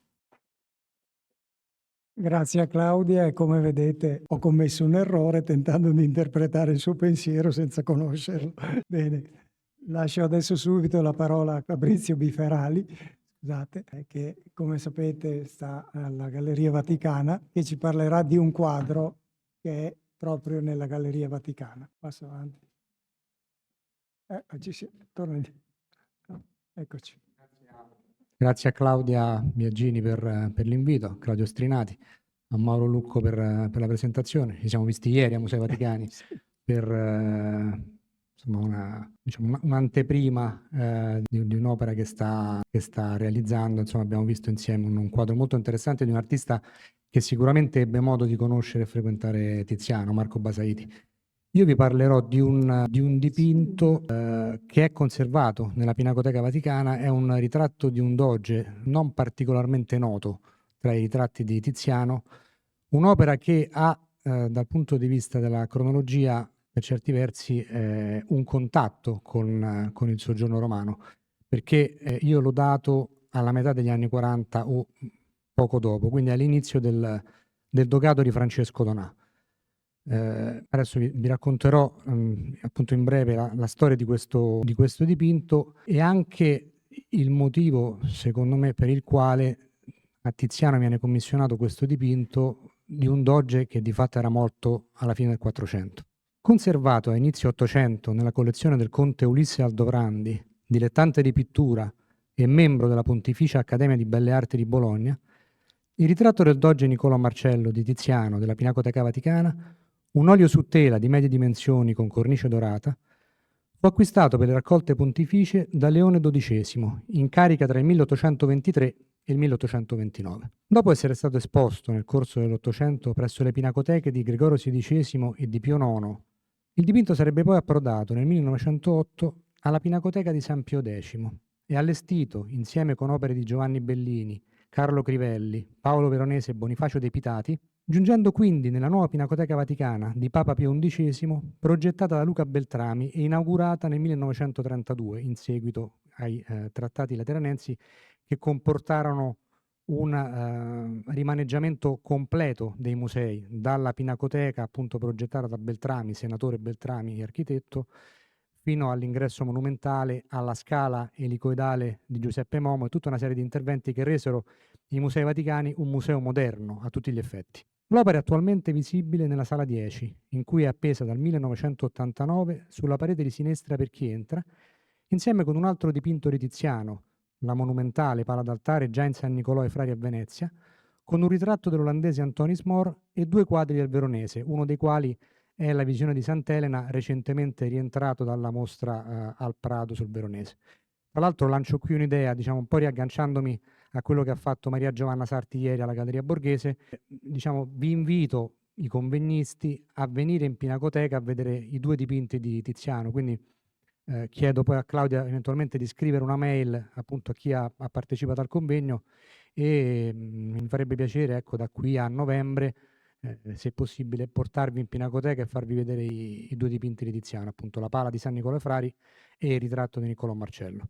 All'epoca del ritratto del doge Marcello, databile intorno al 1545-50, Tiziano era da oltre 30 anni il ritrattista ufficiale dei dogi, un'attività che, pur accentuandone il prestigio e garantendogli un'entrata annua di 25 ducati, che peraltro avrebbe continuato a mantenere, l'artista avrebbe di lì a breve interrotto. Se una copia realizzata da Damiano Mazza, un allievo padovano di Tiziano, era segnalata fino allo scorso secolo in una collezione privata di Bologna, città da cui proviene anche, come abbiamo visto, il ritratto tizianesco della Pinacoteca Vaticana, è interessante notare come pure a Lorenzo Lotto fosse stato commissionato un ritratto dello stesso doge, poi in realtà mai realizzato, ma per la cui esecuzione l'11 luglio 1542 Giovanni Marcello, figlio di un procuratore di San Marco, avrebbe consegnato al pittore veneziano la tela, il telaio e 12 lire. Il ritratto di Tiziano, oltre che sul vivido profilo del personaggio, delineato nella medaglia celebrativa dell'elezione al dogato del Marcello,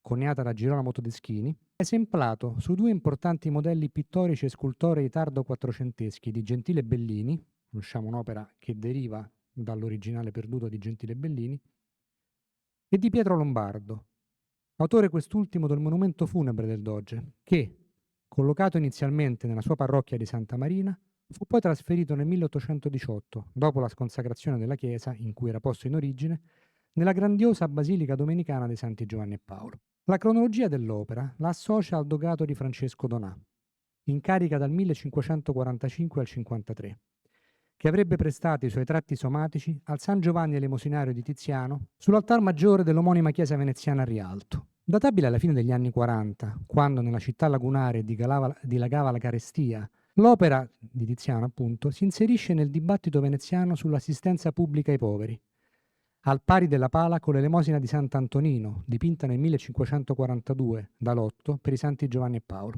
Nel dipinto lottesco l'elemosina è mediata e si concretizza tramite un'ordinata scala gerarchica che dal santo e vescovo di Firenze in trono, sospinto dai suggerimenti degli angeli, passa per i 2 chierici, per giungere infine a destinazione alla piccola folla questuante in basso, tra cui è stato anche identificato un autoritratto di Lorenzo Lotto, mentre in quello di Tiziano non esistono barriere tra il patriarca di Alessandria e il mendicante sulla scala che riceve la carità. Proprio la carità costituisce il fulcro simbolico del quadro, una carità individuale, diretta e priva di steccati tra un ceto sociale e un altro, Si tratta della carità cristiana per eccellenza, alla quale sia il Vecellio sia il committente, il doge Donà, dovettero guardare con un'attenzione particolare in quei difficili anni segnati da aspre polemiche sul come, sul quando e soprattutto a chi fare l'elemosina. Il dipinto fu ideato nella scia della capillare iniziativa contro la mendicità promossa dai provveditori alla sanità nel 1545 e dell'approvazione durante il Concilio di Trento, il 13 gennaio 1547, del fatidico decreto sulla giustificazione, un atto che ribadiva, in contrasto con le posizioni dei protestanti, il valore meritorio delle opere. Il riflesso di quel decreto conciliare si può cogliere anche nella pala d'altare di Tiziano, incaricata di evocare l'importanza delle opere attraverso la carità, pilastro della religione cristiana. Apparentemente fuori contesto rispetto all'oggetto di questo contributo, la questione della carità a Venezia negli anni centrali del secolo ha in realtà dei punti di contatto proprio con il doge rappresentato da Tiziano a molti decenni dalla sua scomparsa. Niccolò Marcello, nato a Venezia nel 1397 da Giovanni di Bernardo Marcello e da una tale Maria, apparteneva al ricco e prestigioso ramo dei Marcello di Santa Marina. Si esercitò sin da giovane nella mercatura, grazie alla quale, ma anche alle prime cariche pubbliche, come quella nel 1438 di ufficiale alla dogana da Mar, ebbe la possibilità di viaggiare tra empori internazionali di grande rilievo, quali Damasco, Costantinopoli e Trebisonda sul Mar Nero, dove ricoprì il ruolo di bailo. Dopo l'elezione a senatore nel 1450 e una fitta sequenza di incarichi nella terraferma veneziana alla metà del secolo, culminata tra il 1454 e il 56 con l'elezione a podestà delle ricche città di Brescia e di Verona, il Marcello riuscì ad accedere seppur brevemente al Consiglio dei Dieci e nel 1458, in qualità di savio di terraferma, al collegio, raggiungendo un livello di tutto rispetto nel governo di Venezia. Ormai all'apice della carriera, dopo aver accumulato su cariche, il 13 agosto 1473 venne finalmente eletto doge, morendo poco più di un anno dopo, il 1 dicembre 1474, a causa di un malore in una processione per assegnare il comando dell'armata marittima ad Antonio Loredan. Pur se amante del fasto delle ricchezze, come testimonia la sua volontà di vestirsi tutto in oro durante le cerimonie e che in esse venissero utilizzate trombe d'argento, il Marcello fu un uomo dotato di una spiccata sensibilità religiosa e al contempo assai generoso verso i poveri, ai quali, essendo privo di discendenza diretta, avrebbe destinato una gran parte delle sue sostanze. Furono la sua curiosità e la sua devozione alle reliquie a fargli scoprire nel tesoro di San Marco una cassetta con un pezzetto di legno e un chiodo, subito venerati come reliquie della Vera Croce e per le quali, il 14 settembre 1468, sarebbe andata in scena una solenne processione cui prese parte. Profondamente religiosa fu inoltre la sua seconda moglie, Cona Contarini, tumulata per sua volontà nella chiesa del Corpus Domini, con indosso l'abito delle terziarie francescane, in una tomba accanto a quella dell'amata figlia, che a quel monastero aveva consacrato la sua vita. Al doge Marcello, il dotto nipote Domenico Bollani, formatosi all'Università di Padova e destinato a una brillante carriera politica e diplomatica negli anni finali del Quattrocento, avrebbe dedicato il trattato teologico De Conceptione Beate Virginis Mariae, pubblicato nel 1475 e attestato su posizioni francescane in merito al tema dell'Immacolata Concezione. Un personaggio dello spessore morale e religioso del Marcello, ricordato come Justus e Pacificus nell'epitaffio della sua sepoltura, esaltato per le sue virtù nell'orazione funebre recitata dal nipote ai Santi Giovanni e Paolo e in uno scritto del grande umanista Ermolao Barbaro, che ne avrebbe elogiate tanto la oculata capacità gestionale quanto la frugalità, dovette avere molte affinità con Francesco Donà,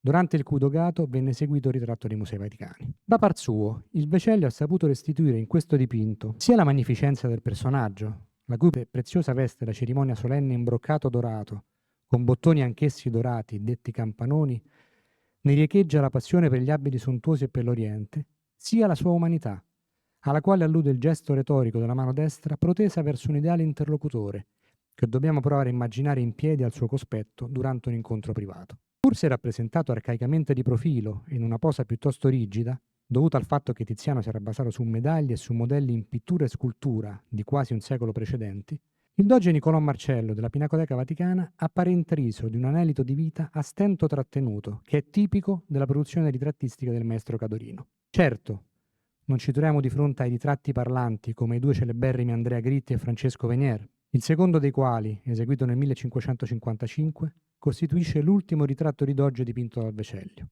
Ma siamo altresì al cospetto di un'opera in grado di rendere ancora attuale ed efficacemente realistico un Doge che era scomparso nel lontano 1474, a più di 70 anni dalla realizzazione della sua effigie. Un Doge, peraltro, per la cui resa fisionomica il sommo artista non disponeva che di fonti iconografiche, seppur illustri, di seconda mano, e scaturite da una maniera sideralmente distante dalla sua. E proprio tale questione è stata acutamente sollevata nella pionieristica monografia su Tiziano del 1877-78 di Cavalcaselle e Cros, i quali, oltre ad aver correttamente identificato il Doge, fino ad allora e inspiegabilmente confuso con Andrea Gritti, avrebbero sottolineato il talento del pittore veneto nel saper dar vita a un ritratto così somigliante in assenza del modello in carne e ossa. Particolarmente riuscita, oltre alla resa materica della fastosa veste con motivi fitomorfi ad arabesco, risulta la testa di profilo del Doge, che si stacca dal fondo grigio-marrone come se fosse in rilievo, con un vibrante effetto plastico che il pittore dovette conferire al suo dipinto per metterlo in competizione con la scultura e i bassorilievi classici, almeno in parte rispolverando un approccio stilistico iconografico utilizzato negli anni 30 per la serie dei Cesari a mezzo busto per il duca di Mantova Federico II Gonzaga. Il ricercato e convincente plasticismo ottenuto da Tiziano con il profilo del Doge Marcello sembra quasi evocare le parole del grande letterato e storico fiorentino Benedetto Varchi, e qui avrei letto, peraltro effigiato dal Cadorino in un ritratto oggi al Kunsthistorisches Museum, ma mi taccio, all'interno della sua famosa disputa sulle arti pubblicata nel 1549, ma in particolare sul paragone e primato tra la pittura e la scultura. Varchi, infatti, accreditando il suo testo per il tramite di due inattaccabili autorità teoriche e pratiche, quali Leon Battista Alberti e Michelangelo, osservava che, e cito, i pittori fanno meglio e ti imparano più a ritrarre dal rilievo che dalle pitture. Con il suo Niccolò Marcello, seppur a distanza, il Vecellio partecipava a quell'erudito dibattito tra letterati e artisti, un dibattito circoscritto ai soli pittori e scultori toscani come Giorgio Vasari, Bronzino, Pontormo, Giovan Battista del Tasso, Francesco da Sangallo, il Tribolo, Benvenuto Cellini e naturalmente Michelangelo, e che tagliava fuori maestri di livello non inferiore ad essi come Tiziano e tanti altri dell'Italia settentrionale, all'epoca non meno riconosciuti nel panorama artistico nazionale ed europeo. Nella lezione del Varchi, merita qui evidenziarlo, Tiziano veniva chiamato in causa proprio per l'estremo realismo dei suoi ritratti, come avrebbe scritto il Vasari nel suo contributo alla disputa citando un ritratto di Paolo III, e cito, messo per verniciarsi in su un terrazzo al sole, il quale, da molti che passavano veduto, credendolo vivo, gli facevano di capo. Il volto iperrealistico di Niccolò Marcello traduce con il pennello le lapidarie parole della risposta alla disputa data da Michelangelo, che fu sia pittore sia scultore, e secondo il quale la pittura è più tenuta buona quanto più va verso il rilievo. Un anno prima del Varchi, nel dialogo di pittura apparso a Venezia nel 1548, anche Paolo Pino, e spesso additando Tiziano come esempio, aveva messo l'accento sulla capacità di alcuni pittori di creare effetti plastici e tridimensionali. E cito, i pittori danno rilievo alle sue figure formate nella superficie di una materia piana et liscia e con l'artificio loro tratto dal vivo la fanno parer di rilievo. Un decennio più tardi, nel dialogo della pittura, Lodovico Dolci avrebbe inoltre affermato che è la principal parte del colorito il contendimento che fa il lume con l'ombra e fa parer le figure tonde, e come sia necessario per il pittore, continua la citazione, aver sempre l'occhio intento alle tinte, principalmente delle carni, et alla morbidezza, e, continuava, nella imitazione delle carni. Il che si può riscontrare nel mirabile gioco tra luci e ombre e nel realismo anatomico del volto del Doge Marcello. Un ritratto, per usare un'espressione del Dolce sulle effigi tizianesche, che il vivo non è più vivo. Il ritratto vaticano si avvicina stilisticamente al ritratto del Doge Marcantonio Trevisan, in carica per quasi un anno tra il 1553 e il 54. Tanto il trattamento del fondo, infatti, lasciato in uno stato di preparazione pittorica, quanto la luminosa veste in broccato dorato e il candido fazzoletto stretto in una mano, richiamano il ritratto del Doge Niccolò Marcello. Opera significativa del maturo Tiziano, che non ha mai beneficiato di un grande credito, il ritratto del Doge Marcello va inserito tra le sue migliori prove ritrattistiche della metà del secolo, quantomeno per la difficoltà che egli dovette incontrare nel realizzare l'effigie di un personaggio che non aveva mai posato per lui. Il che, per certi versi, richiama alla mente un altro ritratto tizianesco di metà Cinquecento ricavato da un modello e non dal vero, ossia quella dell'imperatrice Isabella di Portogallo, realizzato da Augusta nel 1548 ed esemplato sul ritratto del pittore fiammingo William Scroz. Il ritratto del doge Marcello, inoltre, si inserisce appieno nella tipologia ritrattistica elogiata da Pietro Aretino, il quale nei suoi sonetti di accompagnamento ai ritratti del sodale Tiziano avrebbe parlato di immagini in grado di esprimere il più intimo carattere dell'effigiato e di rivelarne, e cito, ogni invisibile concetto, come il poligrafo toscano avrebbe scritto il 7 novembre 1537 in merito al celebre ritratto di Francesco Maria della Rovere degli Uffizi. Il ritratto tizianesco, a testimonianza del suo duraturo successo, si sarebbe ispirato circa un secolo più tardi l'incisore Jacopo Piccini per la sua tavola con il profilo del doge nella importante raccolta Ducalis Rege Lararium apparsa a Padova nel 1659. Lo stesso non può dirsi per Domenico Tintoretto nel suo ritratto, affiancato a quello di Niccolò Tron, nella serie dei cosiddetti Dogi parlanti della Sala del Maggior Consiglio nel Palazzo Ducale di Venezia. Un'effigie nella cui iscrizione del filatterio, sorretto con la mano destra dal doge Marcello, veniva tuttavia elogiata ancora una volta la sua Populi Pietas. Grazie. Grazie di questa comunicazione. Il mio compito è finito. Chiamo tutti i partecipanti al panel di discussione qui al tavolo. Bene, io comincerò dicendo che spero che gli atti di questo convegno vengano fuori molto presto, che la Claudia è severissima con i contributori, perché c'è stato tante belle cose inedite che sarà molto bello di pubblicare. Questa è la mia reazione.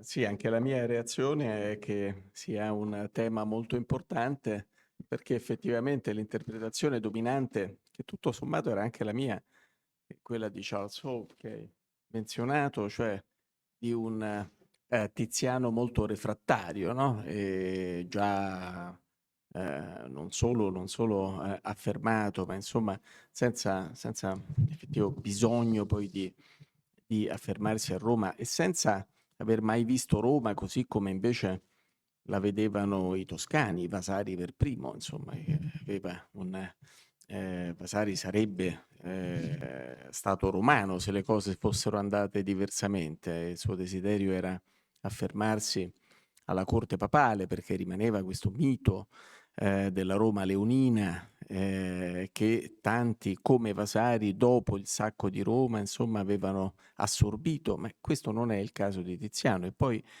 ce l'ha ricordato molto bene Andrea Donati, cioè viene giù Tiziano perché vuole, ha una, diciamo, la sua missione praticissima, no? Per il figlio Pomponio, cioè ha bisogno di assicurare un beneficio al figlio e questo è l'obiettivo principale, quindi non ha mai intenzione Tiziano di fermarsi a Roma e è molto chiaro insomma il fatto che sia di passaggio anche se la sua permanenza è piuttosto lunga.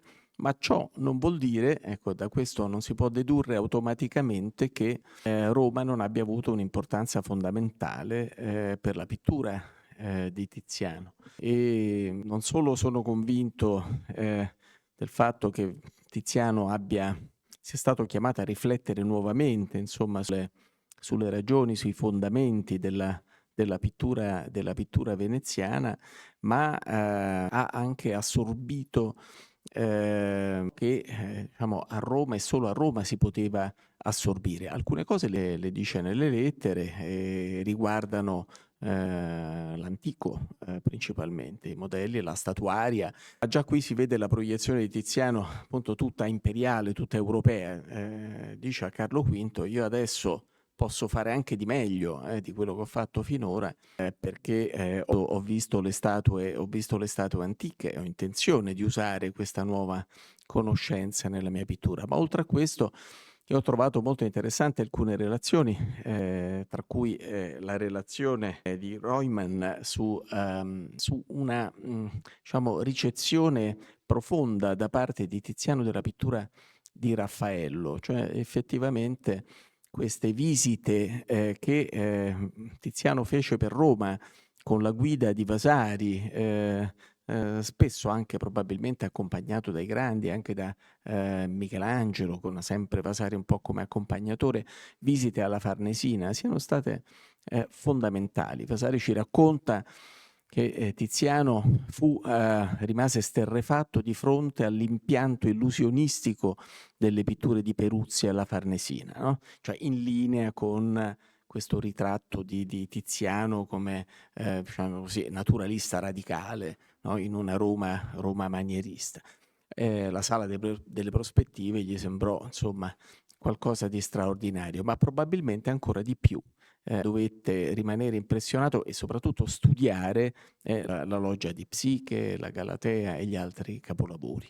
Dunque, forse ecco, uno degli obiettivi degli atti probabilmente sarà proprio questo di tirare le somme su quanto detto oggi per una rivalutazione, diciamo, dell'effettivo peso che ha avuto questo soggiorno romano sulla pittura di Tiziano. Certo, anzi. Ok, e se posso aggiungere qualcosa, anch'io ho trovato la discussione di Michael Rollman molto interessante, perché non è che Venezia non avesse già da prima degli esempi di, per esempio, pale d'altare coordinati o dipinti coordinati. In generale l'assetto dei quadri, per esempio, dentro una casa privata a Venezia era nel cosiddetto portico, cioè nel corridoio, diciamo, che portava dalla via d'acqua o viceversa. E quindi stavano l'uno di fronte all'altro. Ma questa idea di decorazione coordinata che Tiziano vede visitando anche il Vaticano fa sì che tutto l'ambiente si è trasformato. Non è più un ambiente decorato da alcuni quadri, ma è un ambiente di quadri, in qualche maniera, un ambiente di immagini e di visioni.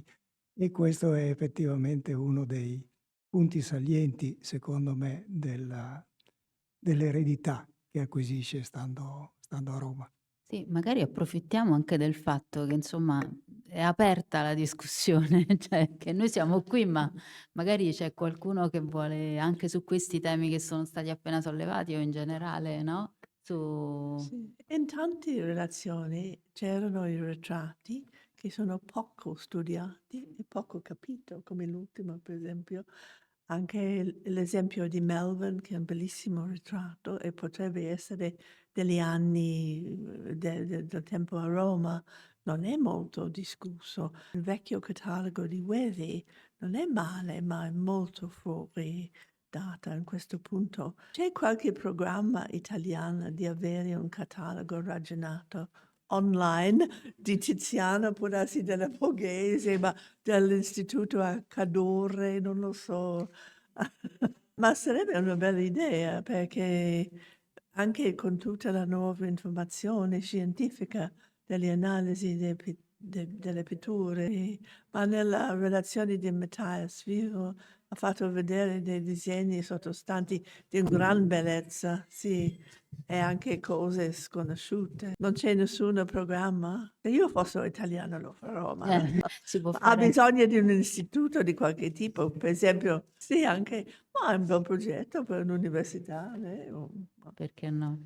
Io a questo proposito ho una domanda per Fabrizio, ma che ci faceva questo ritratto nella collezione di Aldrovandi? Allora, non è l'Aldorandi del Ah, 500, ok. è un omonimo, Ulisse Aldovrandi, ma è un personaggio vissuto a cavallo del 7-800. Era un accademico della Pontificia Accademia di Belle Arti di Bologna e un collezionista, un pittore dilettante. Diciamo che io mi riprometto anche in vista degli atti di approfondire anche tutta la vicenda collezionistica del quadro, di cui abbiamo contezza a partire dai primi anni dell'Ottocento. Per cui bisognerebbe poi fare una ricerca che farò all'Archivio Apostolico, eventualmente, appunto, capire poi, o a Bologna a questo punto, prima dell'arrivo in Vaticano, che storia ha avuto e anche dell'arrivo appunto in questa collezione bolognese. Io invece ho una domanda ad Andrea Donati, interessantissima relazione che poi si sposa molto bene, si è collegata molto bene a quella di Marco, assolutamente. Una curiosità su quel ritratto secondo me bellissimo di Carlo V che ha mostrato vestito in nero. Sì, lui ne ha parlato come di buona qualità, a me sembra un po' più che buona qualità. Adesso ovviamente il dipinto forse è anche da restaurare, non so a quando No, risale. su questo ti posso dire proprio come stanno un po' le cose. Anzi, forse ci sono gli aggiornamenti, ecco, di Napoli, che le ultime cose le saprà dire Antoni, giusto? No, ma E- ti faccio la domanda, poi sì. magari me ne parli. Ah, ecco, no, non ho capito, pensavo È fosse stata questo. letta, se c'è la scritta sulla lettera? Allora, mi pare che Mariella Utile abbia detto qualcosa di questo nella scheda. Non mi ricordo esattamente che cosa viene riportato. Francamente non mi pare che ci sia niente di specifico, però mi vorrei sbagliare. Bisogna prendere la scheda di Mariella Utile. Il ritratto comunque meglio di così è difficile che possa venire fuori, perché era di quelli che stavano in magazzino per un certo periodo, perché poi come sono state fatte vedere dalle foto, ogni tanto compariva, ogni tanto spariva a seconda dei momenti. Non è uno dei ritratti meglio conciati. Al tempo del catalogo monografico del catalogo generale di Spinoza, quindi De Castris e Utili, hanno anche fatto delle campagne, mi correggi se eventualmente, di pulitura. Quindi questo è il risultato massimo che si possa avere, credo, per il suo stato di conservazione. È ovviamente un dipinto che ha sofferto molto, anche la tenda si è molto inscurita, non doveva essere così, doveva essere più brillante, però il toson d'oro appare, perché l'imperatore c'ha ancora questo agnelletto d'oro che pende da lui. Questa lettera, questo cartiglio, non mi ricordo francamente che cosa dica, la scheda della Utili sicuramente lo riporterà. Io non ci ho fatto attenzione più di tanto. Quello che è importante è soprattutto il ricordo di un imperatore dimesso in un momento preciso, quindi questo ci consente anche di dare una datazione, perché non è che poi Carlo V si sia presentato così per tutto il tempo. Nelle immagini generali, specialmente quelle del Prado, insomma, della Spagna, è sempre molto pomposo, anzi poi dopo con Mühlberg addirittura l'apoteosi, c'è il recupero romano della statua equestre di Marco Aurelio, che giustamente Tiziano aveva guardato con molta attenzione. Tra l'altro Marco Aurelio appena riportato in Campidoglio, cioè portato in Campidoglio da Paolo III, c'è tutta la storia di Michelangelo, quindi no, qui penso che la cosa più interessante, perché dal punto di vista qualitativo, siete tutti conoscitori qui, Paolo III è imbattibile, cioè un quadro di una bellezza incredibile, e quindi questo non è a quel livello. La cosa interessante è però il fatto che tutti e due abbiano pensato, o qualcuno abbia pensato, in questo caso Tiziano, di cogliere, ma qui è ovvio che non è un'idea solo del pittore, c'è qualcosa di più, c'è un fatto storico preciso, e Paolo III aveva un momento di alta diplomazia con Carlo V nel 43, e in questo caso nella veste di Messa c'è l'eco lontana di questa sconfitta di Algeri. La cosa interessante, ribadisco, è l'idea che si possa rappresentare il vertice del potere europeo di quel momento, i vertici in questo caso, in una forma non pomposa e non solenne, non per sminuirne l'importanza, perché è ovvio che è una captatio benevolenzie nel caso di Paolo III, e nell'altra pure c'è il tentativo dell'imperatore di scusarsi per come erano andate male le cose dal punto di vista militare. Fatto sta che questo ritratto finisce nella collezione Farnese, non in quella asburgica, cioè è come se avesse colpito più gli italiani, che forse gli spagnoli non erano neanche interessati di vedere l'imperatore in questa forma, certamente non gli Austria, perché se no l'avrebbero tenuto nella loro galleria, non c'è neanche una copia.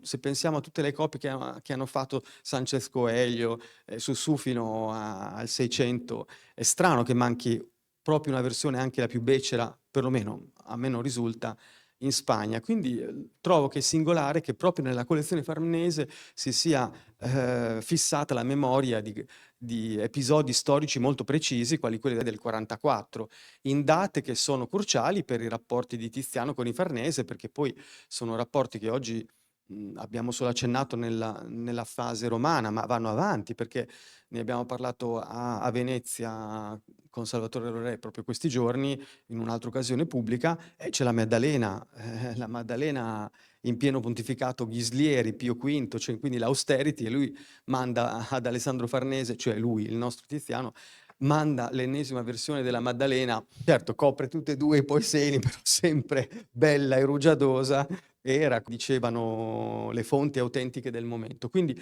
è un rapporto fondamentale nella carriera di Tiziano, fondamentale perché come avete dimostrato nei vari interventi di oggi, la visita di Roma è incredibilmente feconda, non solo perché c'è un tentativo ben riuscito di studiare Raffaello dal vivo, perché prima sono tutti tentativi indiretti, e invece lì si immerge in Raffaello Vaticano, va a vedere la Farnesina, esplora tutti i possibili mondi raffaelleschi, compreso il ritratto del pontefice, perché un aspetto che non è stato colto oggi perché non c'era tempo, ma che io ho già scritto e lo sto facendo adesso per questa nuova pubblicazione in inglese, ma non è soltanto che Tiziano viene a Roma perché ha l'interesse della prebenda di San Pietro in Colle, perché lo chiama il cardinale Farnese, perché c'è l'episodio del 43, ci va anche perché lo manda in forma diplomatica il duca di Urbino e gli dà un incarico preciso che è quello della ritrattistica.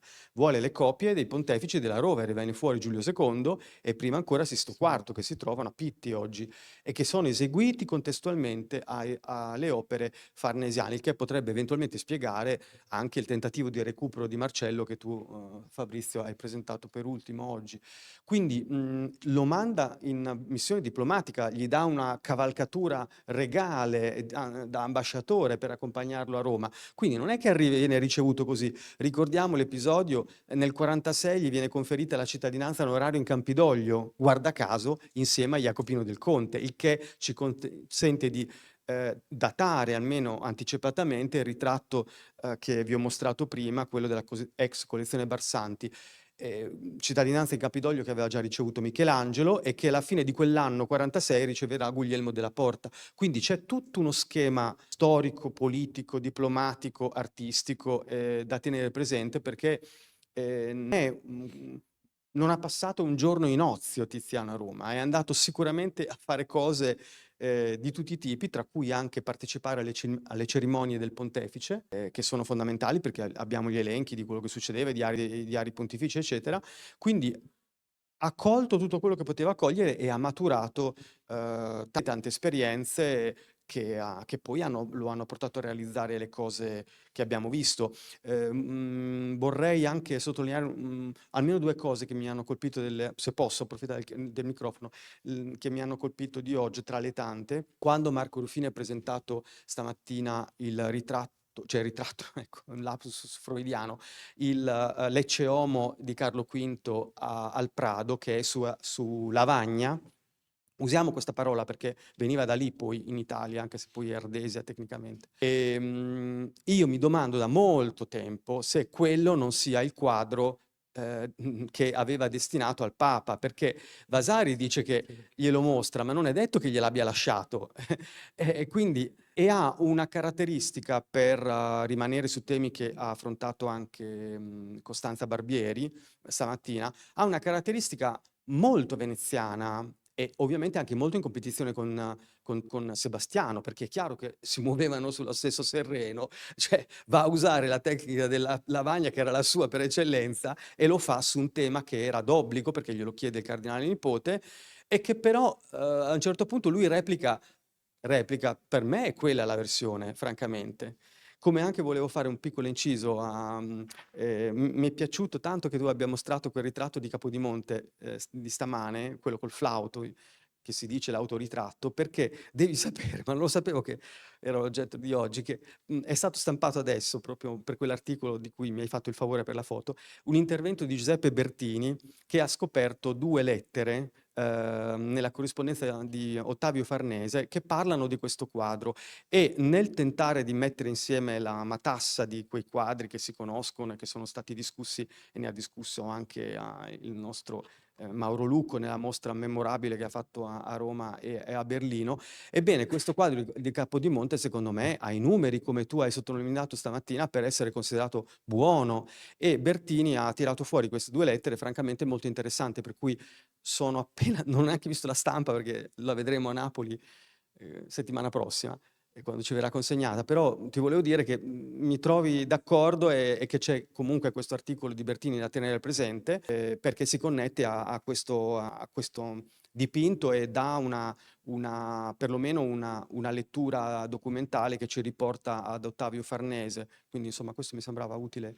Sì, sono nell'archivio di Parma, lui le ha trovate lì e le ha segnalato proprio perché voleva contestualizzare questo fatto, legando l'entrata del quadro nella collezione con Ottavio, quindi è anche un ancoraggio abbastanza interessante per il dipinto stesso. È un'opera precoce, poi per chi studia Sebastiano è importante. No, volevo solo, vabbè, ringraziarti perché questa è un'informazione molto utile, ce ne sono una decina, ce ne sono tantissimi, anche Mauro Lucco li ha enumerati, tutti questi flautisti. Ancora, sì, ne sono usciti ancora, quindi sarà molto importante adesso associare questo testo al dipinto di Napoli. Invece io volevo sapere se, ma una cosa estemporanea perché non ho studiato per niente, ma potrebbe essere in relazione questo ritratto di Carlo V a Margherita d'Austria e alle diplomazie per il matrimonio con Ottavio? No, perché di fatto non credo, mi ero posto anch'io la domanda, ma credo che sia invece molto più facile riconnetterlo a quella famosa spedizione di un ritratto di Carlo V che da Venezia gli manda Fabio Miglianelli. Io penso che sia quello diciamo, il fatto che si possa tenere presente per questo dipinto e per il suo approdo nella collezione Farnese, perché è proprio il momento in cui a Milano le fonti ci dicono dello stupore generale nel vedere apparire l'imperatore arrivato e seduto sotto un baldacchino imperiale e lui in questa situazione così, in nero con la berretta e non con un cappello piumato, cioè il contrario di quello che conosciamo nella sua iconografia variegata ufficiale. Anche Certo, se, per esempio, il ritratto di Monaco seduto ha comunque una sì, ma dimensione è di... successivo, È infatti successivo, è è successivo, del successivo. 48, Infatti, però l'iconografia riprende un pochino sì, ma dal punto vestito di vista del personaggio, lui e si può ancorare anche a quelle date, non è che...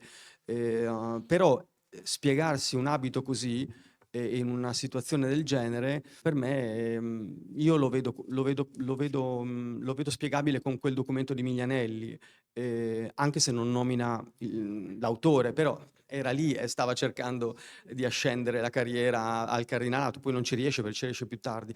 Comunque la questione di Margherita è importante. A proposito di Margherita, c'è il suo inventario che ha pubblicato Bertini quando lei muore ad Ortona, c'è anche un ritratto di Paolo III, tra l'altro, che mi domando se non sia quello col Camauro che vediamo, malconcio, rovinatissimo, che vediamo a Capodimonte, e che è ovviamente un travestì del Paolo III del 43, gli mette il Camauro e gli aggiunge però è quello, non c'è nessuna variante. Sì.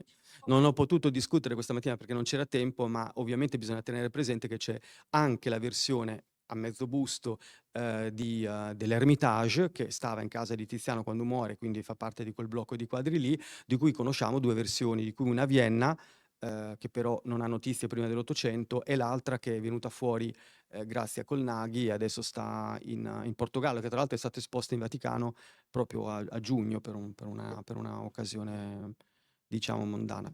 Dai, Non ha pensato dell'elemento che potrebbe essere un ritratto di Carlo V quando va a Just, perché è troppo giovane.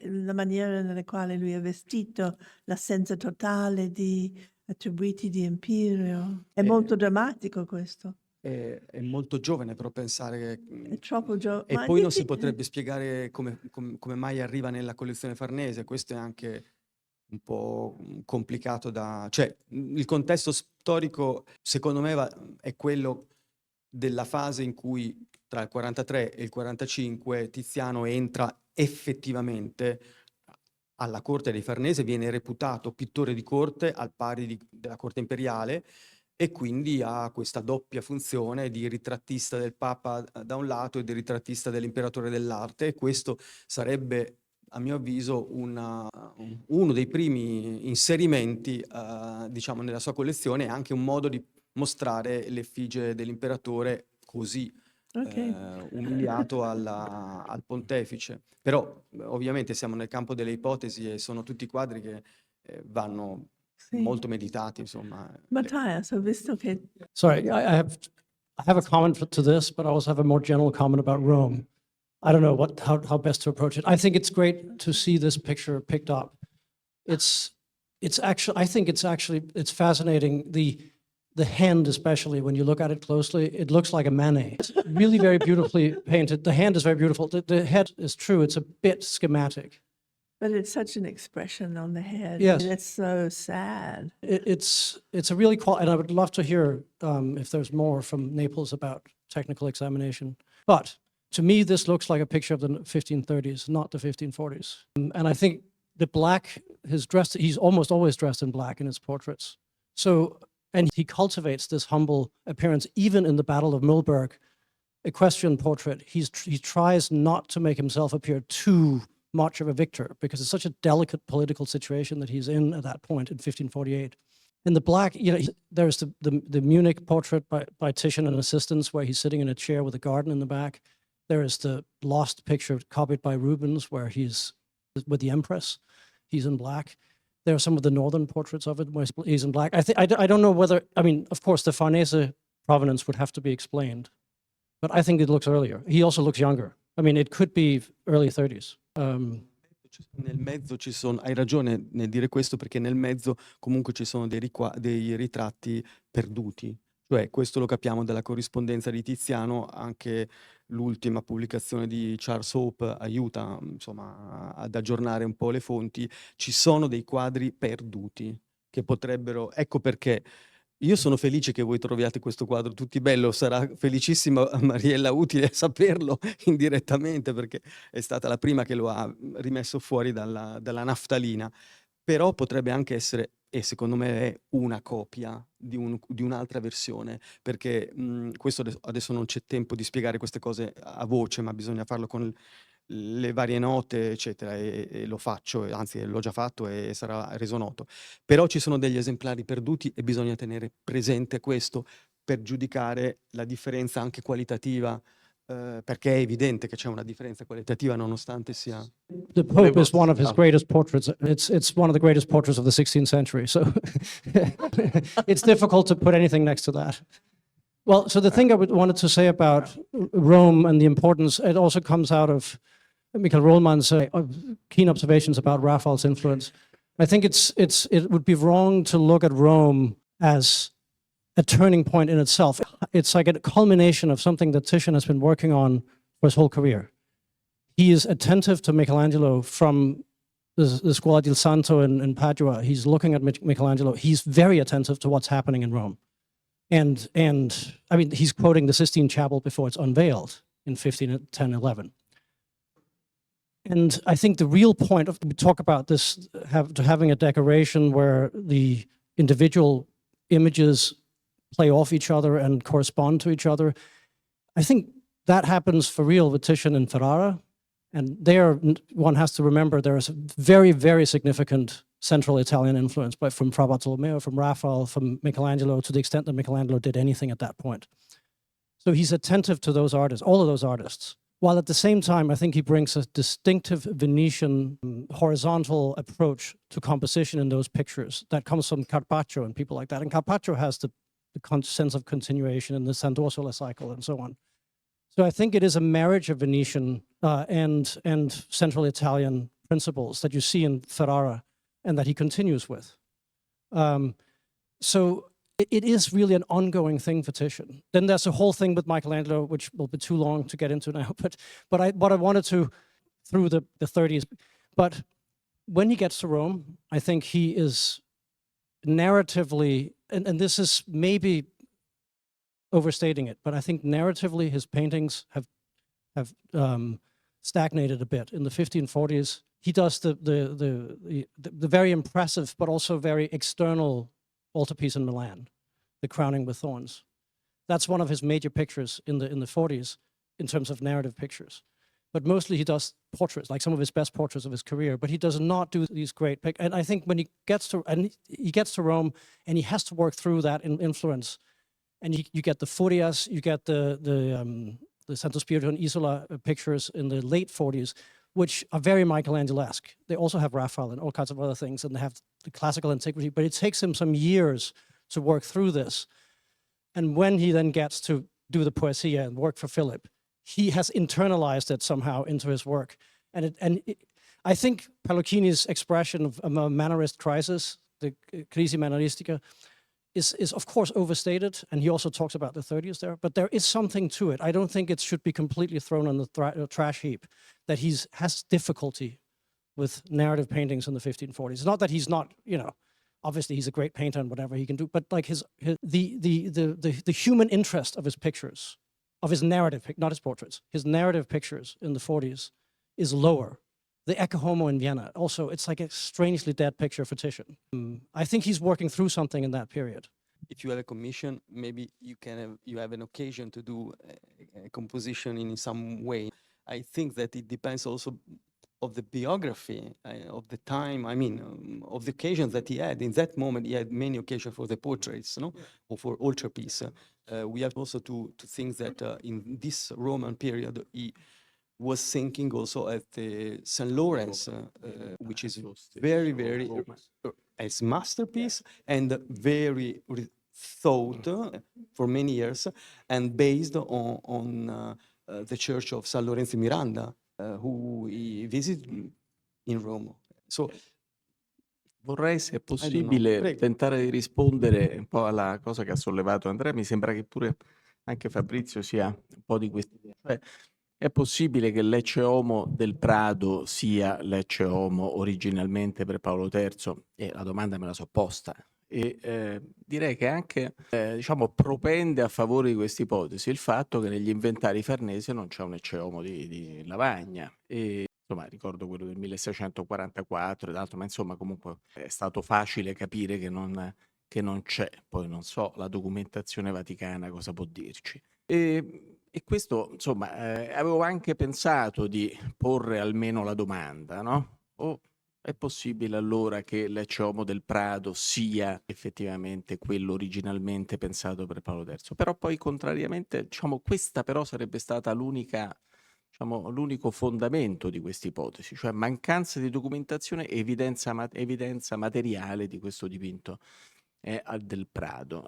Contro questa ipotesi c'è il fatto che effettivamente Tiziano, sappiamo che quando faceva qualcosa, soprattutto qualcosa che gli piaceva, lo copiava, ma lo copiava anche per farlo vedere agli amici, per usarlo come dono di scambio, e infatti pare che una copia dell'Ecce Homo romano, chiamiamolo così, sia quella ora Chantilly, che probabilmente, insomma, sappiamo che donò una copia però su tela, ed è ovvio che fosse su tela perché non poteva spedirla a Venezia, soprattutto non avrebbe avuto senso spedire una copia a un amico come Pietraretino in Lavagna, e un'altra copia era al cardinale, al Granvelle, insomma l'altro grande notabile.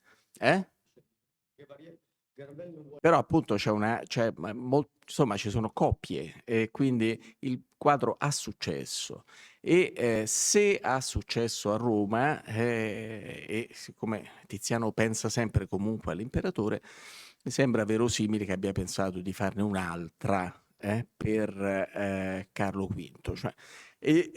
Questa, diciamo, è la prima obiezione, insomma, a questa possibile ipotesi. La seconda è che effettivamente questo è un dipinto che cade all'inizio del soggiorno romano, quindi è un dipinto che finisce, e quindi come fa, diciamo, a donarlo al Papa e a riprenderselo? Questo, insomma, un po' mi fece perdonare. Sì, ho capito, ma lo fa per i Farnese. Io ho considerato le due ipotesi. La prima, fondata solo sull'assenza del dipinto negli inventari, mi sembra molto più in salita rispetto alla seconda, cioè quella delle copie attestate, e quella comunque del fatto che non si tratta di un caso, come spesso accade, cioè di un dipinto che da un committente poi si passa a un altro, o per cambiamenti di idee, o per problemi nei pagamenti, circostanze della committenza. Qui, insomma, c'è da una parte Paolo III, dall'altra Carlo V, mi è sembrato più verosimile effettivamente che fossero due. Ciò non toglie che, diciamo, la scelta è stata anche la scelta di non affrontare il problema è stata anche ovviamente dettata dai tempi della conferenza, ma questa cosa mi suggerisce di una nota almeno, insomma, dedicarla negli atti. Anche in merito alla valutazione negativa, no, che era stata fatta da coloro che dovevano apprezzare il dono, perché se mi ricordo bene c'è una critica all'opera, Ma quindi Vasari dice questo che sono stati gli intendenti, i che pittori. poi sono i suggeritori, no, del Sono i Papa. pittori, ma appunto l'insuccesso ma è Vasari che parla, no? Poi il fatto che Vasari invece faccia tutte queste copie sembra dire un po' il contrario. Chi vuole? Nessuno. Io volevo fare una domanda proprio a Benedetto Varchi perché è stato l'altro grande exploit, ma una domanda forse che si risolve in una risposta breve. L'anello di Benedetto Varchi, no, l'anello del ritrattato, pardon, l'anello del ritrattato offre qualche informazione? Me lo sono chiesto e non ho trovato una risposta. Perché in quel contesto lui non è il capo dell'Accademia, poteva essere un sigillo accademico, ma il principe dell'Accademia degli Infiammati è un altro. Però al tempo del principato di Giovanni Cornaro, Varchi è censore. Quell'anello ha un significato indipendentemente dal personaggio che lo indossa. Non ho saputo trovare una risposta, mentre se posso, molto velocemente, volevo dire che quello che ha detto dall'inizio Marco Ruffini sul mutamento di giudizio di Vasari su Tiziano, dalla torrentiniana alla giuntina, mi trova molto d'accordo, anche se lo leggiamo politicamente, perché il primo Vasari è farnesiano, antimediceo, il secondo diventerà non filomediceo ma mediceo, quando il primo Vasari è stato cacciato da Firenze, e lo scrive nella Vita del Pontormo della Giuntina del 68, perché a Firenze c'è una setta guidata dal criptoprotestante Pierfrancesco Riccio, che stabilisce le commissioni agli artisti e che è dominata dai nemici del Vasari che si chiamano Nicolò Tribolo e il Tasso. La seconda cosa è, sono molto veloce però, su Andrea Donati, Paolo III e i nipoti confrontati col ritratto di Jacopino, sempre di Paolo III, nella foto di Zeri. Sull'inginocchiamento di Ottavio io non mi stupisco, perché Ottavio, qui siamo nel 45, 40? 46, ancora peggio. Nel 47, quando viene ucciso con la congiura dei nemici dei Farnese, cioè i Gonzaga, Pierluigi, Ottavio non è che si sarebbe inginocchiato davanti a Paolo III, ma avrebbe strisciato davanti a Paolo III per avere quello che Paolo III non gli voleva dare, cioè la corona ducale del Papa, e che non gli diede fino a quando morì. Nel 45-46 si inginocchia perché evidentemente vuole ottenere qualcosa. Mentre il ritratto di Jacopino, quello mi fa pensare a un'altra foto della fototeca di Zeri in bianco e nero, di Paolo III col Camauro, che tu avevi visto in foto e attribuito e considerato una copia da Tiziano, e che hai ritrovato in Sicilia con un'attribuzione inverosimile, ma con delle caratteristiche interessanti, questa figura così allungata, così i principi Giovannelli, il palazzo Donà Giovannelli di Cannareggio, che mi hanno mostrato a Venezia questa provenienza giusta o millantata che sia. E l'ultima cosa, e chiudo, sulle riflessioni sul velato per Tiziano. Questo mi porta dritto sulle Maddalene di Tiziano, alle quali c'è un saggio recente di Arte Dossier che ho visto girare qui di Andrea Donati, che ha censito tutte le Maddalene,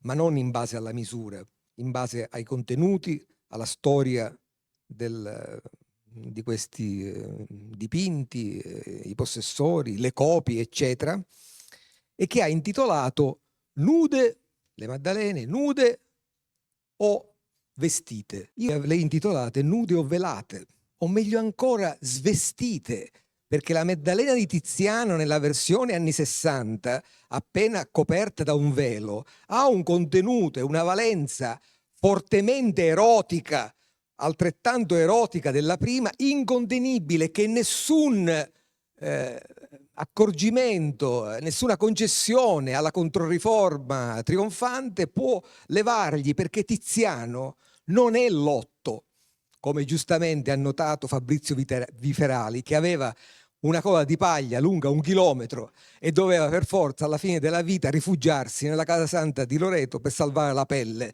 Tiziano aveva dietro di sé Venezia. E vabbè, io non le conosco, quindi posso... C'era Andrea Donati, voleva parlare della sua attribuzione. Una precisazione soltanto, perché se no sembra che l'abbia fatta io. Il quadro di Troina c'è un fantomatico studioso locale che ha rinvenuto questo quadro a Troina, proprio nella municipalità e l'hanno attribuito a Tiziano Tucu. È veramente una copia tarda, dopodiché sono riuscito a vederla grazie a Salvatore che mi ci ha portato un giorno, ma è interessante quel dipinto solo dal punto di vista della storia, diciamo, iconografica, perché in effetti riflette quello col Camauro, che è l'unico non copiato di tutte queste serie farnesiane che sta a Farnese. Ma solo per dire questo, non mi dare colpe che non l'ho fatta io l'attribuzione. Posso? Non per raccontare di Lotto, se no stiamo qui anche domani. Ma volevo dire, è molto interessante l'intervento di Claudio Biagini, perché salta fuori un problema che è veramente serio. E cioè, noi parliamo sempre di neoplatonismo a Venezia, e non riesco a capire che cosa sarebbe questo neoplatonismo. L'Università di Padova, che era l'Università di Stato, era aristotelica, e soprattutto per essere neoplatonici, per avere queste figure velate, cioè il concetto metafisico, diciamo così, rappresentato, devi per forza essere aristotelico. Allora dovremmo cominciare a ridefinire i due concetti e a capire veramente di che cosa parliamo. Posso anche brevemente sull'intervento di Claudia Biagini aggiungere che queste velature, cioè questi veli e queste velate effettivamente rafforzano sempre il discorso anche formalista su quella che era la pittura di Tiziano. Mi è sembrato di interpretare così il tuo intervento. Cioè ci sono sì dei soggetti naturalistici per eccellenza, i paesaggi, le tempeste, i ritratti forse più di tutti, ma ci sono anche dei soggetti non narrativi e dei motivi che sono diciamo simbolici, quasi diciamo dei metasoggetti della pittura naturalistica. Questi esempi che tu hai selezionato sono proprio così, cioè, e la contrapposizione col disegno era effettivamente molto molto puntuale. Ricordo che per esempio Giorgione era apprezzato, non mi ricordo se il passo era in Lomazzo, perché in un dipinto perduto aveva superato tutti nel dipingere corpi immersi nell'acqua. Dunque riuscire a dipingere quell'effetto, no, di trasparenza, che è un effetto analogo alla velatura che tu hai sottolineato e che è un problema figurativo, pittorico, che dai mosaici bizantini, basta pensare al battesimo di Cristo, arriva fino agli arazzi poi di Raffaello, no? Così. Sì. Ma se ti ricordi la storia di Giorgione come competitore di Apelle, che riesce, secondo, non mi ricordo adesso in questo momento l'autore, ma riesce a dipingere i tuoni primo e i fulmini. Come si fa a dipingere un tuono? E l'altra cosa molto interessante, per esempio, quando Tiziano rappresenta la Trinità, la colomba dello Spirito Santo, che è immateriale perché è lo spirito che intercorre fra padre e figlio, è così, ma c'è padre e figlio, e questo per esempio fa sì che i musulmani non riconoscano la religione cristiana come una religione monoteistica. Ce ne sono due, Come facciamo? Sì, hai ragione, scusami. Grazie. Sì, dice di appello. Che la prima cosa che fa è dipingere i tuoni. Mi sono chiesto. Allora vorrei ringraziare Claudia Biagini per il convegno che ha curato e anche Claudio Strinati e tutti i relatori che hanno fatto un contributo molto interessante, che sarà, credo, un spunto di fare una nuova ricerca su Tiziano a Roma. E se potrei suggerire, questo sarebbe stato intitolato Venezia visto da Roma, perché questo convegno non potrebbe succedere a Venezia, credo, perché Siamo ancora indipendenti. O gli elettori non sono mai stati italiani. allora per me è stato un grandissimo piacere di essere qui e sentire le relazioni di tanti colleghi che conosco e altri che non conoscono. Grazie.